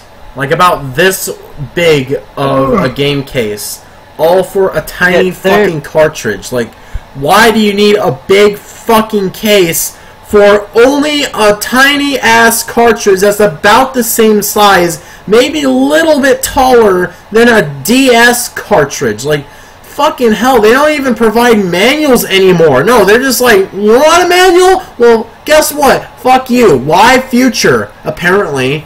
Like, you can't even include a fucking slip in your fucking case. Nintendo, to save money, they're basically just having electronic manuals now. But that's the stupid thing, though. They don't even provide you a slip or anything. They just waste so much fucking plastic for artwork. Like, yeah, that's great, but we don't need that fucking big case. Like, if you're gonna seriously waste that much fucking plastic, could you at least have the decency to maybe have extra cartridge holders in it so you could fit multiple games in it? I don't know, just something to fill the case with. If not, then make it a fucking 3DS size case. What? It's not hard. And I don't think people are going to be confused on whether or not the case is either for a DS original, a 3DS, or a Switch. I don't think people are going to be confused about that at all. So I don't see what the fucking problem is. That should have been what Bullshit Man should have complained about if the Switch was released in time for that video. That's something he would have complained. I feel like Nintendo opted to do that to make it feel more like a home console and less like a portable. Because the Switch cases pretty much are just the PlayStation 3 cases, but a bit more slimmed down. I mean, yeah, I'm a bit disappointed they didn't do more with it. Like, I feel like there should have been, like, more stuff inside the case. But I think the artwork's nice, and I don't know, I like how it's small, but not that small. And some things actually do have stuff in them. Like, if you buy Sonic Forces, the bonus edition, it actually comes with some extra stuff. Like, and some Switch cases actually have, like, manual holders. Like, if you buy Mario Kart 8 Deluxe, it has, like, a little plastic thingies, like, what do you call them? You know what I'm talking about, like, little, like, inside of a GameCube case, it has, like, those, like, clips that hold down the manual. It has those. Like, some Switch cases have those. Well, I know that the Resident Evil Revelations collection on Switch, there had to have been some kind of slip inside, because Revelations 2, you need to download it, and a download code is included inside. Yeah, most of the download codes and, like, free DLC type stuff is inside using the slips. But most of Nintendo's actual cases don't have those. Vandetta Records, did my NES Mario 2 and 3 have the manual with them? Well, first off, I don't have Mario 2 on NES, unless you're referring to Virtual Console. Second off, Virtual Console has electronic manuals in them. And also for 3, I do have an actual copy of Super Mario Bros. 3 on the original NES. However, I bought it off a friend, which did not have a case, and I don't even know what NES cases look like, to be honest with you. So they're boxes. They're just cardboard boxes. And then like, basically back then, there was no such thing as game cases. They came in big boxes, then you were meant to throw that box away. You were meant to throw the box away, but then the Genesis changed it up a little bit, since a lot of Genesis games came in, like, VHS clamshell style cases, and as a result, it's a lot easier to get a complete in-box Genesis game than it is a Super Nintendo game. In fact, I have 2 of them. So yeah. Super Nintendo was boxes too? Well, Super Nintendo was boxes too. A couple of Genesis games, like Toy Story, were also boxes, yet oddly enough, probably because most Genesis games were in clamshell cases. Even Genesis games that came in the cardboard boxes, people probably still kept them. Because it's funny, because Toy Story was actually a Genesis game that came in a cardboard box, and I looked on eBay. It really is not that hard to get a complete in-box Toy Story copy. in spite of that. Wow. There is. You can buy sleeves, but I'd imagine that sleeves are common. I'd also have to imagine that there's, aftermarket sleeves you could buy. And, I mean, to answer your question, simply, no, I don't have a manual unless you count Virtual Console. Because I have Mario 3 on Wii, so, yeah. Yeah. If you excuse me, I'm going to blow my nose. What else? Trying to think. So What was, like, the first modern... What was, okay, do you know what's one thing I also like about Switch cases? The back of the box is actually stylized, unlike other... Like, they're still stylized, like you know how the GameCube cases on the back, and, like, how PlayStation 2 cases on the back have, like, art that corresponds with the game and actually shows you stuff? And nowadays, okay, tell me how much you see these on the back of games. So you get a new PS4 game, you flip it over on the back. What do you see? You see three images, and then you see a huge blob of text, and then you see an even bigger blob of text for like the copyright stuff. That's what you see on like most modern games, like even on the Xbox One cases. But on the Switch and like Wii U cases, they actually have stylized backgrounds, like backs of the cases. Isn't that what Nintendo generally does, though? Be Nintendo, I don't know. What? No, I'm asking if that's what Nintendo does generally. They just stylize the back of their cases, too. So I'm pretty sure they do. Yeah, well, that's for, like, all physical Switch games so far. But not just Switch, though. Didn't they do it for previous consoles, too? Yeah, they've kept doing that. Well, but, like, in all other consoles, they're just, like, really plain and boring backgrounds now. They're just, like, 3 boxes showing images, and then a giant blob. Now I'm confused on what you're talking about. Were you saying that for, like, other companies or Nintendo? I'm saying that other companies, like, for PlayStation and Xbox One, basically, right? All the physical game backgrounds are all the same generic 3 images of the game and then a huge blob of text. But Nintendo for their physical games, have stylized backgrounds and have like interesting text fonts and all that for the back. Okay, so your answer to my question was yes, right? Yeah, it's been the same for Nintendo since basically the GameCube. But how does that make Switch cases more unique exactly? If Nintendo's been doing this already.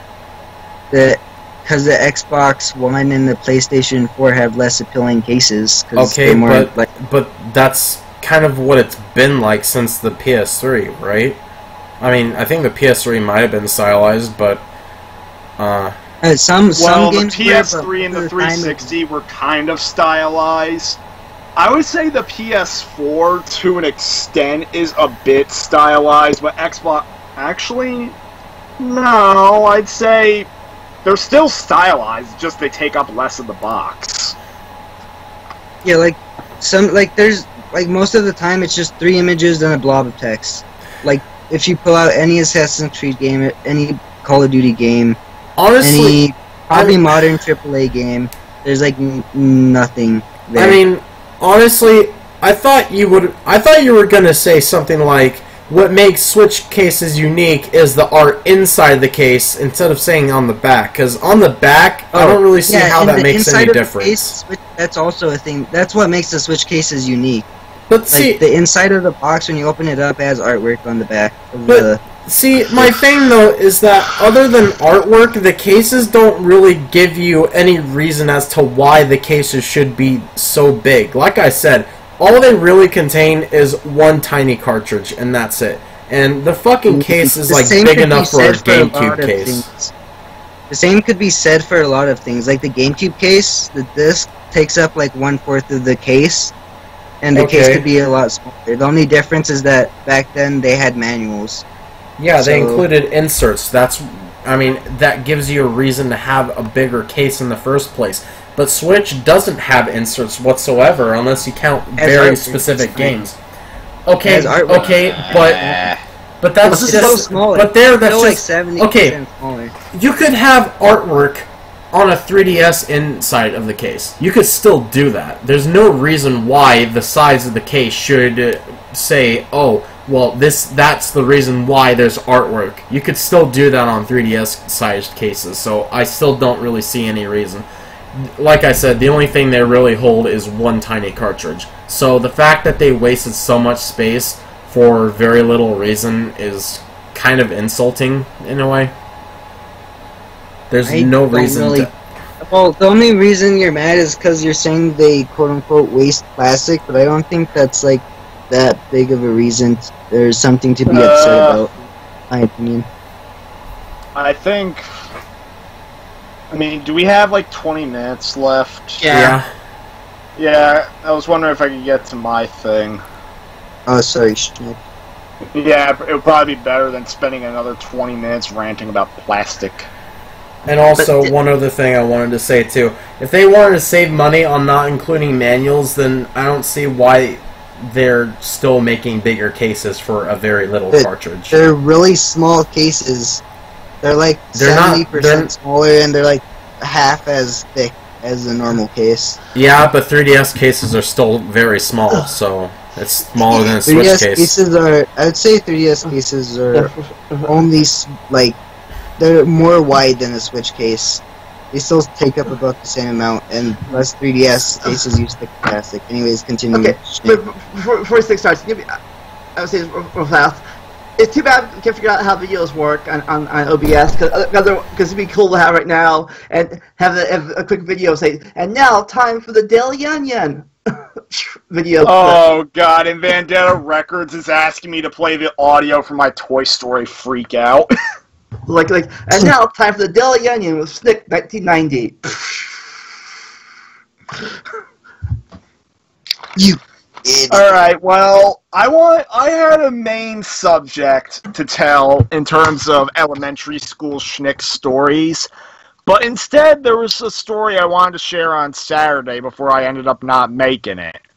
It was a story involving my sister back when my sister used to dance. She was invited to take part in a very special dance. The Hokey Pokey? It may as well have been the fucking Hokey Pokey. Would have been better, but... So, I'm probably going to go to mobile Skype to show you what the extent of her role was in the dance. But for now, we had to go deep into the heart of New York City. We were in this fancy theater. My mom, my dad, my gram, and a couple of other family members that came, they kept telling me, oh, this is such a big thing for your sister. This is such a big thing for your sister. Be supportive of her. Be supportive of her. Yeah, I just came back, if you couldn't notice. Oh, yeah. So, well, Mario, I think, heard this story before, but... So, the title changing. Okay, so the whole thing is, normally when I had to attend one of her dancing shows, I would just sit in the dressing room and play my PSP or whatever. I was playing my PSP, and of course, elementary school schnick, being an elementary school schnick asshole, he decided to keep the sound on while playing his PSP. Oh, no. So when I collected an item in-game, it had this little tune saying, hey, you collected an item. My mom looks over to me, and for the first time ever, after being previously told by I was allowed to play if it was silent, my ma tells me, you know you're going to have to shut that thing off, right? And she would not let me play the PSP. How old were you then? I was 10. Like, Did you freak out? my PSP was still fairly new at the time. Wow. I still have an original. Like, I don't want to watch this dance. I want to play my game. Oh, trust me. Trust me. It would have been one thing if I watched it for my sister, but... So essentially, all the dance was a dancing show done by adults. It wasn't even a celebrity dance or anything like that. A lot of the adults I recognized in the crowd from Evil Camp and other camps I was involved in. From Shitty RPG. But, so, the show was like 3 hours long, maybe 4 hours if there was an intermission, or if there was an intermission. And 2 hours go by, and there's no sign of my sister. The intermission comes by, I'm like to my mom and dad, my sister wasn't there! Where's Alex? And she's like, don't worry, she's gonna come later. Be supportive of her. Well, I will be when she comes out. Don't care about everybody else. Okay, now this is important. I need to go to mobile Skype. Another hour goes by. No sign of her. Then, finally, after like the millionth dance featuring the same adults, well, I'm gonna have to probably drop this. Well, So, hang on. Why? Why or what? Alright, So- here we go. You ready? I need to fucking position this in a way to where it's not gonna tumble down and kill itself. Alright, hang on. There's Zelda. Well, actually, better yet, let's get Zelda on the desk. Zelda? Who the fuck is Yeah, Zelda? my Ocarina of Why? cartridge is right here. Alright. Jesus Christ, I'm gonna Jesse. open this door, and you're gonna see. is that a Charlie Brown Alright. shirt? So, I will rephrase. After like 2 to 3 hours of sitting through dances, all by people I did not recognize, and my mom and dad had beaten it into the ground that it was all about my sister. Be supportive to your sister.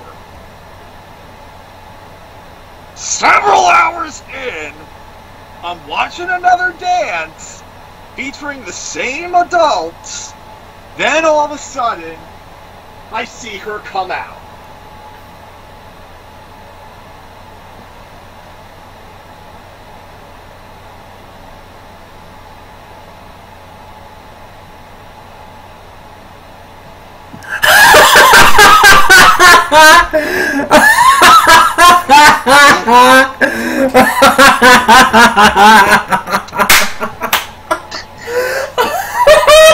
Oh my god.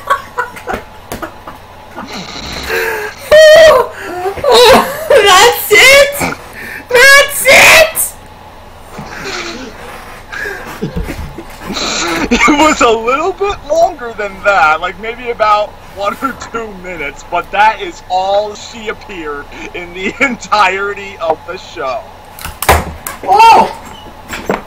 Oh, I am going to do a dance like an ogre! I'm gonna wait several hours for this competent show, and then we're going to have the bestest thing ever. Oh, it's my turn? Oh, okay. I'll show everybody that an ogre can dance!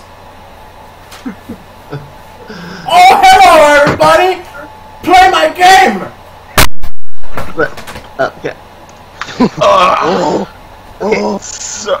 Harn! It's Harn! not Harn! Charlie Brown. Onions! Layers!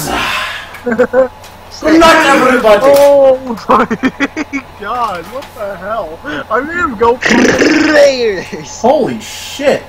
That's Nick. That is, Damn! was that a Charlie Brown shirt?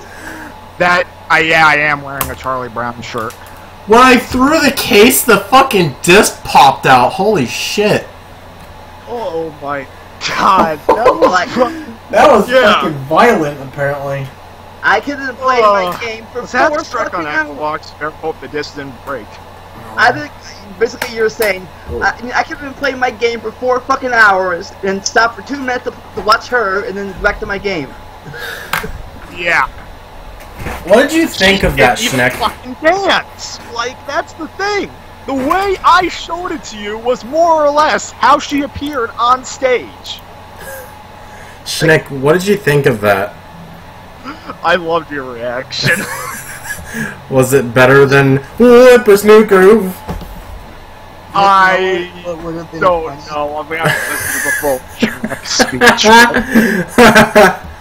Oh my Because, god. yeah, like, I was trying to switch Skypes back, but yeah. So the show ends, and the thing is, my mom, my dad, my gram, everybody are like, "We're so proud of you, Alex. We're so proud of you." What the And- fuck?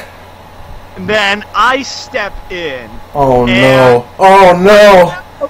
and I give a pretty blunt elementary school schnick response. That was a little too blunt, but I guess you could say he was speaking the truth. Hi, Alex. You were good for like the couple of minutes you were in it. Let me guess, you got backlash immediately. I got backlash immediately. She started crying. She was offended. And my Oh. grandma especially was like, "How dare you? This was such a great honor to Well, appear on stage for a couple you were, of minutes." Vandalia, your understand. camera. I agree with Snick there. Like Okay. I like her. Yeah, that I was- agree with Schnick, actually. Yeah, I agree like with her middle that was school your Schnick. performance. I don't care about anybody else's performance. I can't give a crap about them. I watched you because you're my sister, but don't freaking care about the whole play. Care about your part. That's Vandalia, honestly camera. something that I would have Was said. right. Vandalia, your That's camera, honestly point it down. something that I would have said too. Like if There I you was go. little. Holy goddamn shit. Oh, we got like 10 This is one minutes. point where elementary school Snick had a good point. Your sister was a master of everything except taking criticism. And not even bad criticism Yeah, that time, constructive. Yeah, you still said that she was good. Very well, even today. Oh my god. So for once in your life, elementary school Snick was actually did a compliment. And got, Yup, for I mean- once, I guess the entire gang here has a reason to compliment elementary school schnick. I mean- Even though I was 5th grade at the time, so it was more like middle school schnick. I mean, the truth does hurt, so... Yeah. Hey, do you want to? Okay, I'm gonna say this real fast. Do you want to know something that's really mean that I did, and I did not mean to? Hey, we went to like a play or like a lip sync place on like stage, right? And they were all dressed in costumes, and one of like the songs they were doing was like the fun song from SpongeBob. So they had a person in a SpongeBob and Plankton outfit. So, and I did not expect them to sing that song because I didn't read the song list. So when the curtains pulled up and I saw SpongeBob and Plankton like in really, really gross like cardboard costumes, the entire theater was silent. And then there's just me going, ha ha, from Simpsons. And I laughed like that, like unknowingly. Like I was like trying to actually laugh, but like it came out raspy, so it actually sounded like, ha ha. And my mom grabbed me and shook me by the shoulder and was just like, shh, what are you doing? And I felt really, really, really bad afterwards. You know what I did that was really stupid?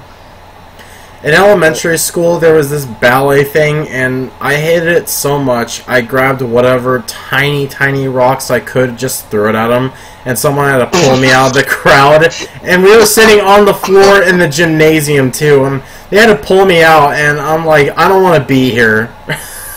Like, I really do not want to be here. Like, I just did not give a single fuck for any of the ballet people because I hated it that much. I didn't think it was interesting. I thought it was boring as all hell, and I thought it was just stupid. So I threw fucking pebbles at them.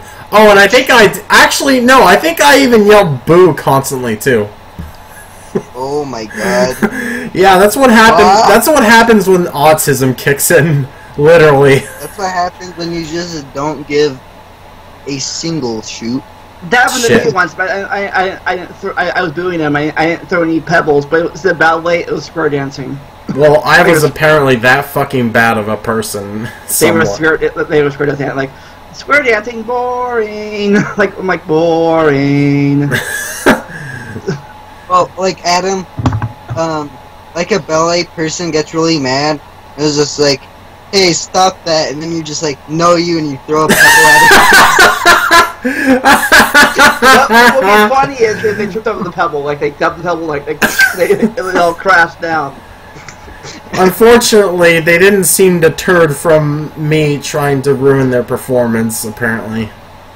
But I didn't really care whether or not I ruined it. I just fucking didn't want to be there at all. Did you draw blood? Did I draw blood? What? Jesus. No. I'm not sure what you mean by that, but... You throw a pebble at them, like, they hit. I don't even know if it the reached pebbles were them. really small, like, they weren't, like, stone-sized. Yeah, they were, like, really tiny pebbles. Like, they were fucking... I don't know how to describe it, but they're super tiny. It's not like, you know...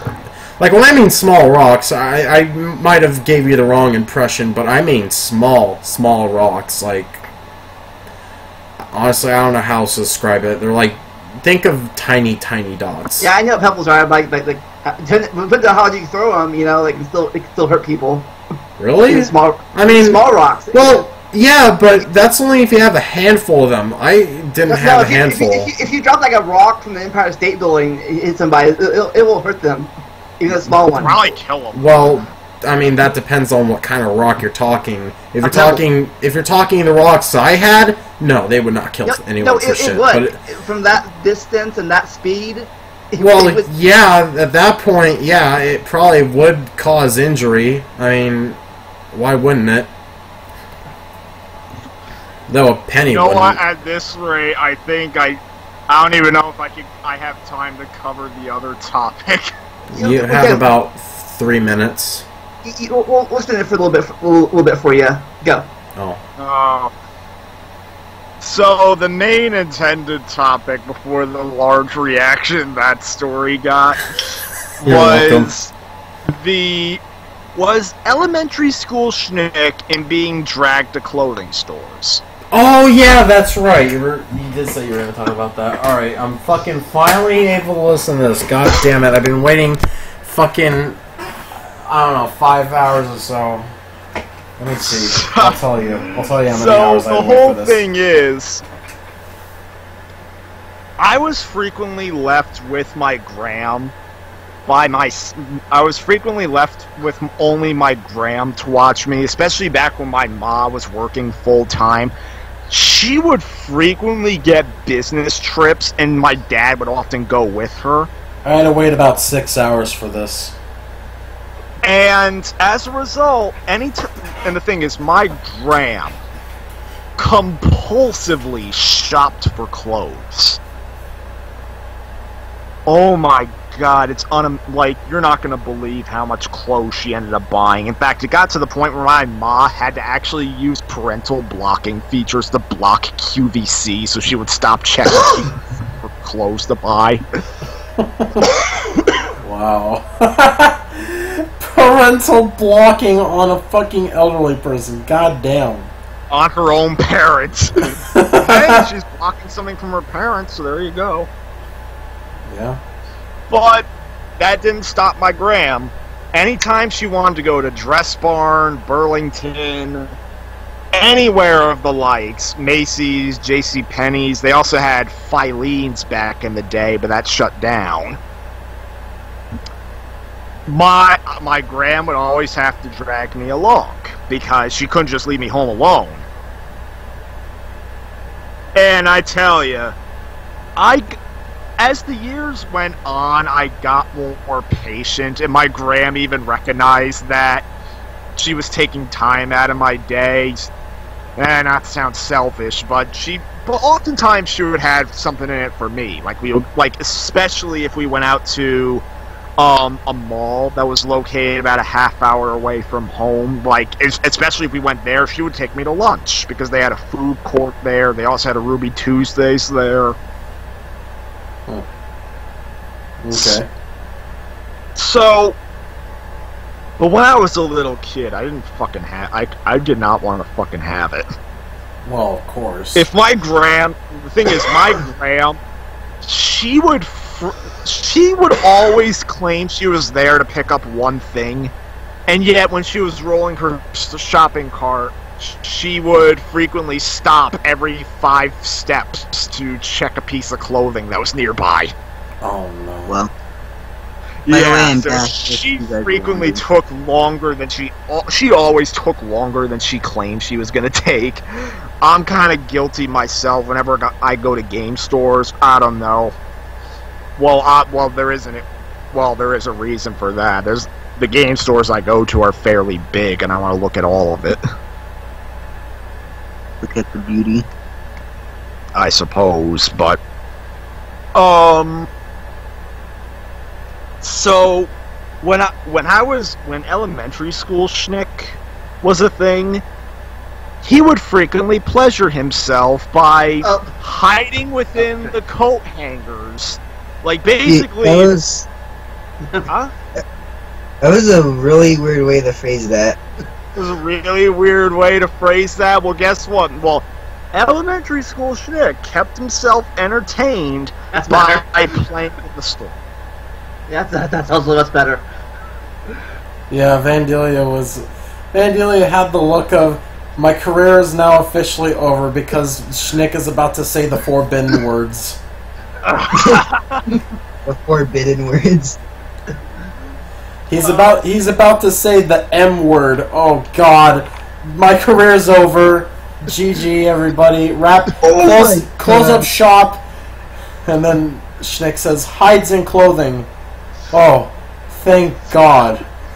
Okay, open it back up, boys. It's false alarm. False alarm. What happened? What'd you say? I said false alarm. The way you said what you said earlier. Alright, well, whatever. So, I would you know how there's clothing racks, particularly the ones that are circle-shaped? I would always just hide in them. I've done that before. Yeah, and one time, it's like they had a child-proof thing. So, I go inside one of the freaking clothing racks. I run into this iron bar. Like, not this iron bar, but like this freaking Velcro string that was like heavily reinforced. And I ran into it with enough force to knock the entire thing down. Oh, damn. My gram got pissed at me. Well, you want to know something that I did one time? Wait a minute, I don't think that's the end of the story. No, we got some stuff to go over. So, and then of course, late elementary school, early middle school schnick was always hoping I was always hoping that my gram would buy me something, like buy me a little present for my troubles. I remember once, we went to the mall, my gram was just looking around Macy's slowly. And then she claimed, oh, if you're good, I'll buy you an Incredibles action figure from the Disney store. She's there for like upwards to 1 to 2 hours. And then around that mark, like, Graham, are you almost done? I think I called her Grandma back then. I only started calling her Graham, my cousin. Came up with the nickname. I'm like, are you almost done? And I'm like, oh, I just want to look at this blouse. Can you let me look at blouses, please? And I ended up throwing a bit of a tantrum, and she understandably got mad at me. And then later on, I brought up, so when are you getting the action figure? I'm buying you nothing. Absolutely nothing.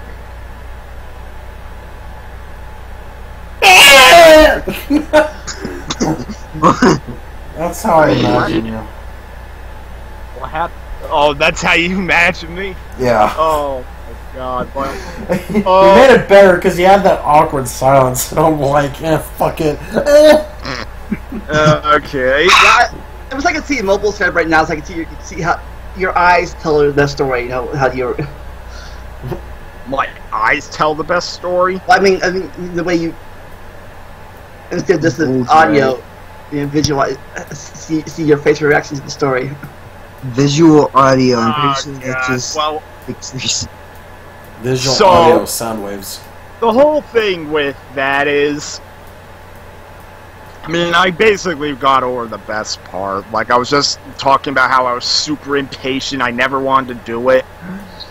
I always dreaded when my gram said we gotta go to the store when we were at home. But like I said, as I got older, well, for one thing, as I got older, I was able to go less and less because obviously I was getting older. I didn't have to be watched from home. But frequently, my gram would ask me to tag along anyway so that we would go to lunch after, and gradually I got more voluntary.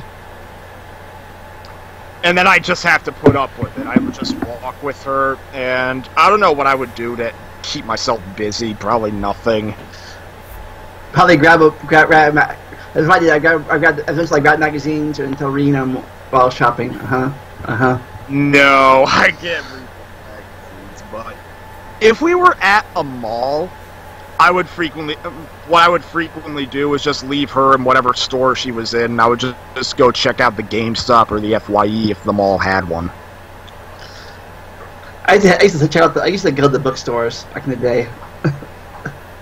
See, probably I could have went to the bookstore too, because they had movies there, and I read somewhat. See, that's the thing I don't really understand about clothes shopping. Wow, I fucked that up really bad. Anyways, yeah, I don't get clothes shopping, because to me, clothes are just fucking clothes. Like, yeah, there's some things that I'd find enjoyable to wear, but those would either be shirts or hats. And guess what? Hats are fucking overly expensive. Jesus Christ. Like, Team Fortress 2. Like, I think I looked, it might have been Hot Topic, I'm not sure, but I looked in some store, a Hot Topic-like store, and I fucking saw hats, and I'm like, oh wow, these look cool. And they're fucking so goddamn expensive, it's like, what the fuck? I can't buy this. Like, this is a fucking waste of money to me. Like, yeah, the hats I would have liked, but I'm not paying a $40. Fucking... Yeah, they are kind of like $40, I think. I've seen hats that are like $120, that are just like blank black hats, and I'm just like, what? Are you fucking kidding? That's what made of super fine leather taken from Shrek's ass.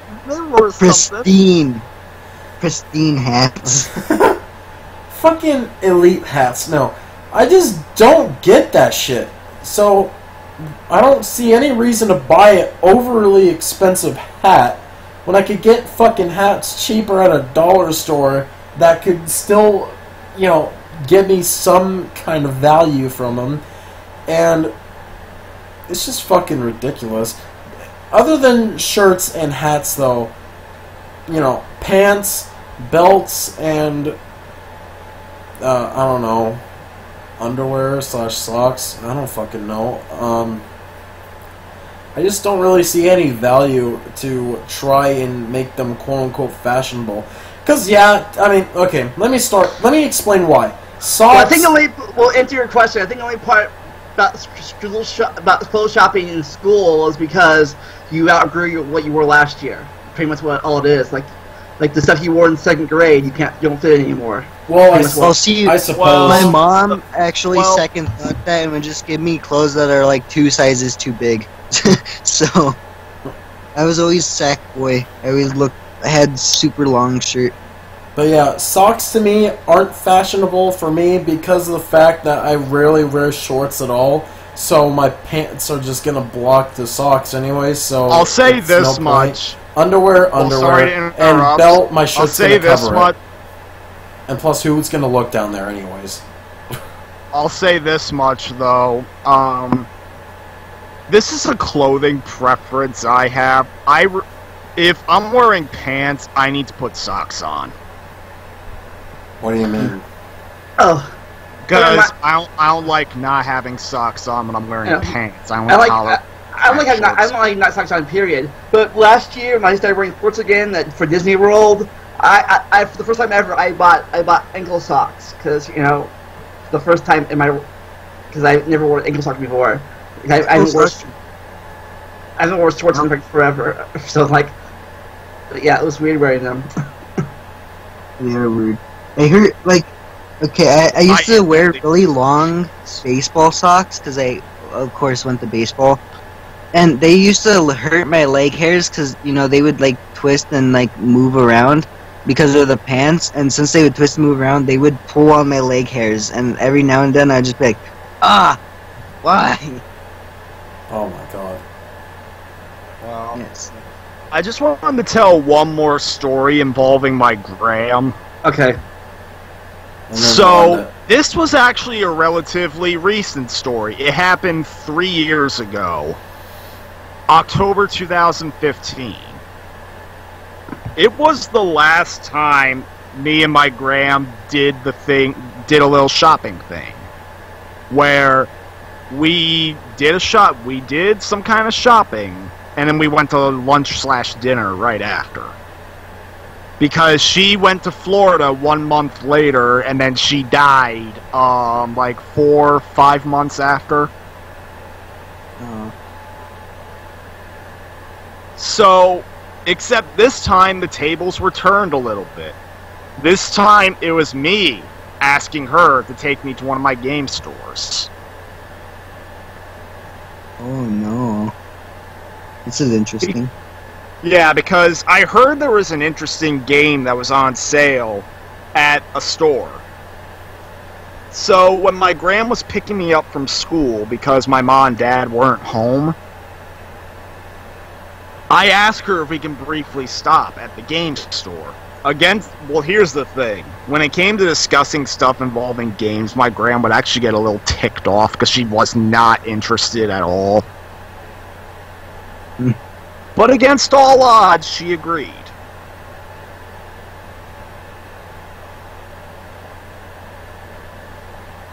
And? So she drove me to the store.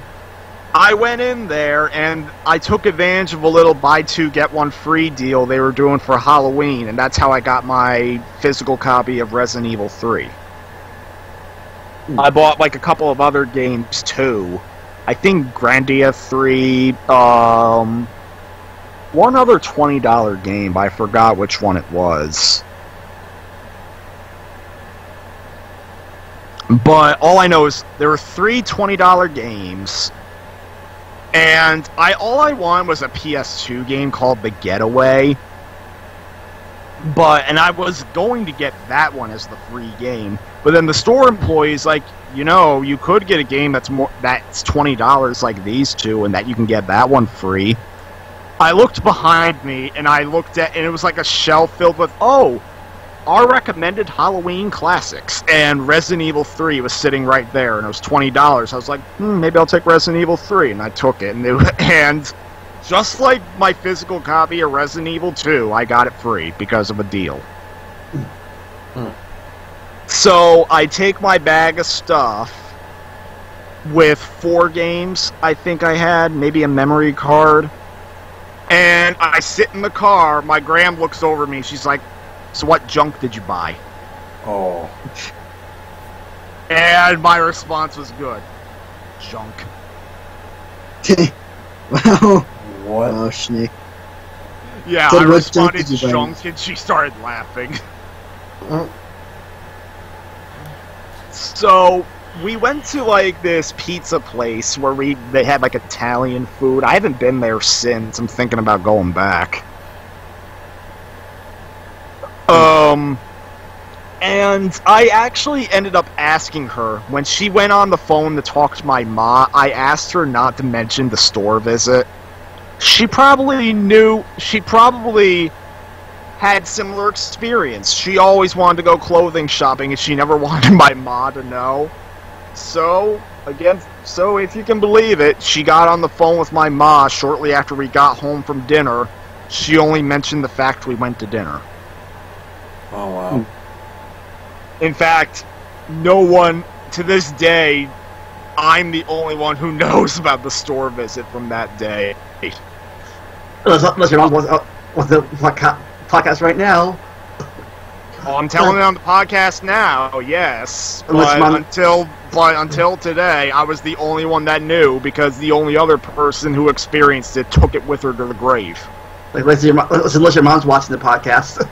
No, my mom doesn't watch anything I do on YouTube. I may have told my dad this story, but it was not until after she died. Schnick, it's probably a good thing that your mom doesn't know about all your channel history. Otherwise, yeah, she knows I have a channel, but one. she doesn't know.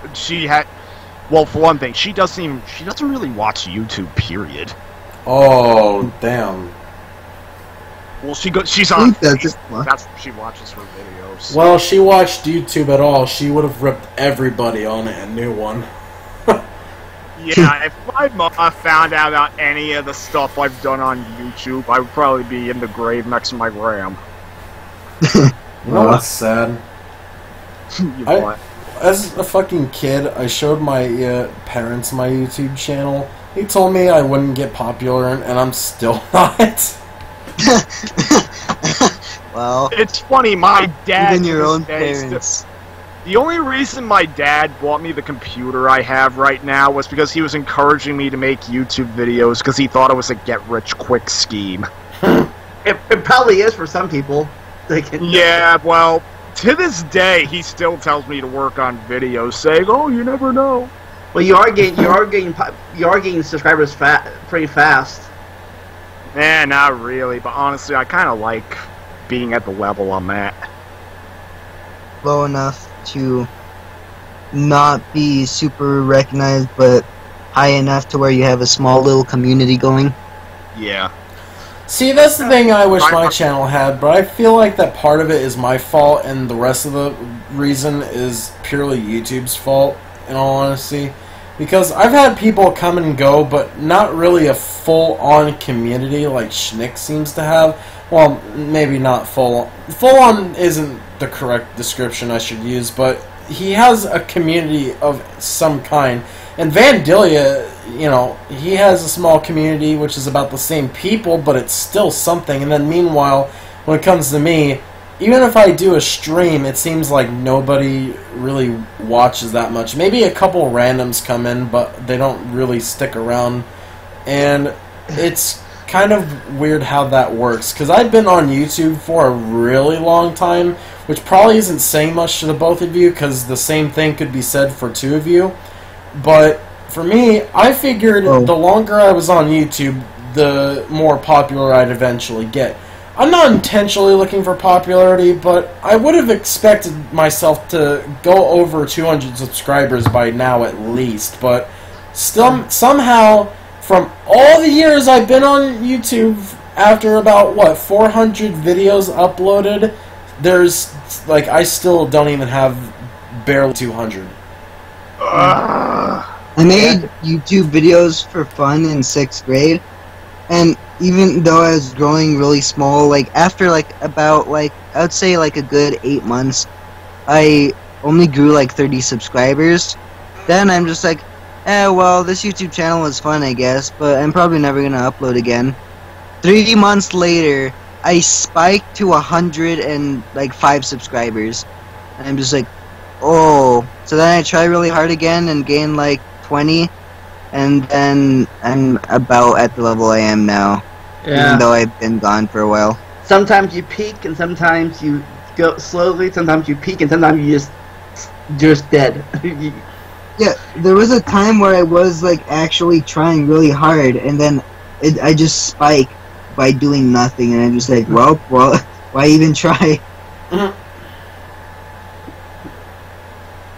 But that's a story for another time. Maybe we can talk about YouTube experiences and Twitch experiences Saturday. Join us then with me, Snick, MarioTube, and Jesse. The Game for Us. I forgot your name for a second. Anyways, And the next time you see me, I'm finally gonna be out of fucking high school. Thank God! remember folks,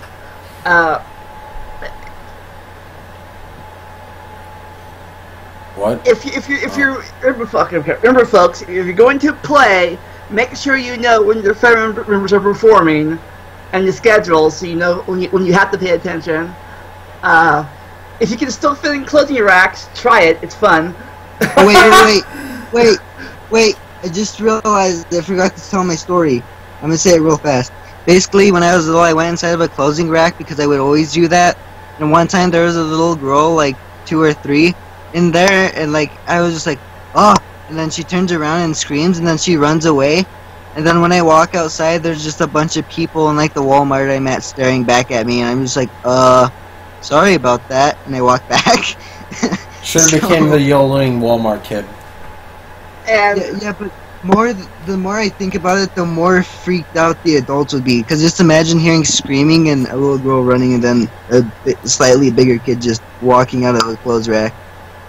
Wow. It probably didn't look that good. Everyone I'd see be like, enemy spotted! AC-130 inbound. Oh. And finally, for watching this podcast, you just got an achievement. Damn it! Turn around and listen. See you next time. Bye. Bye-bye.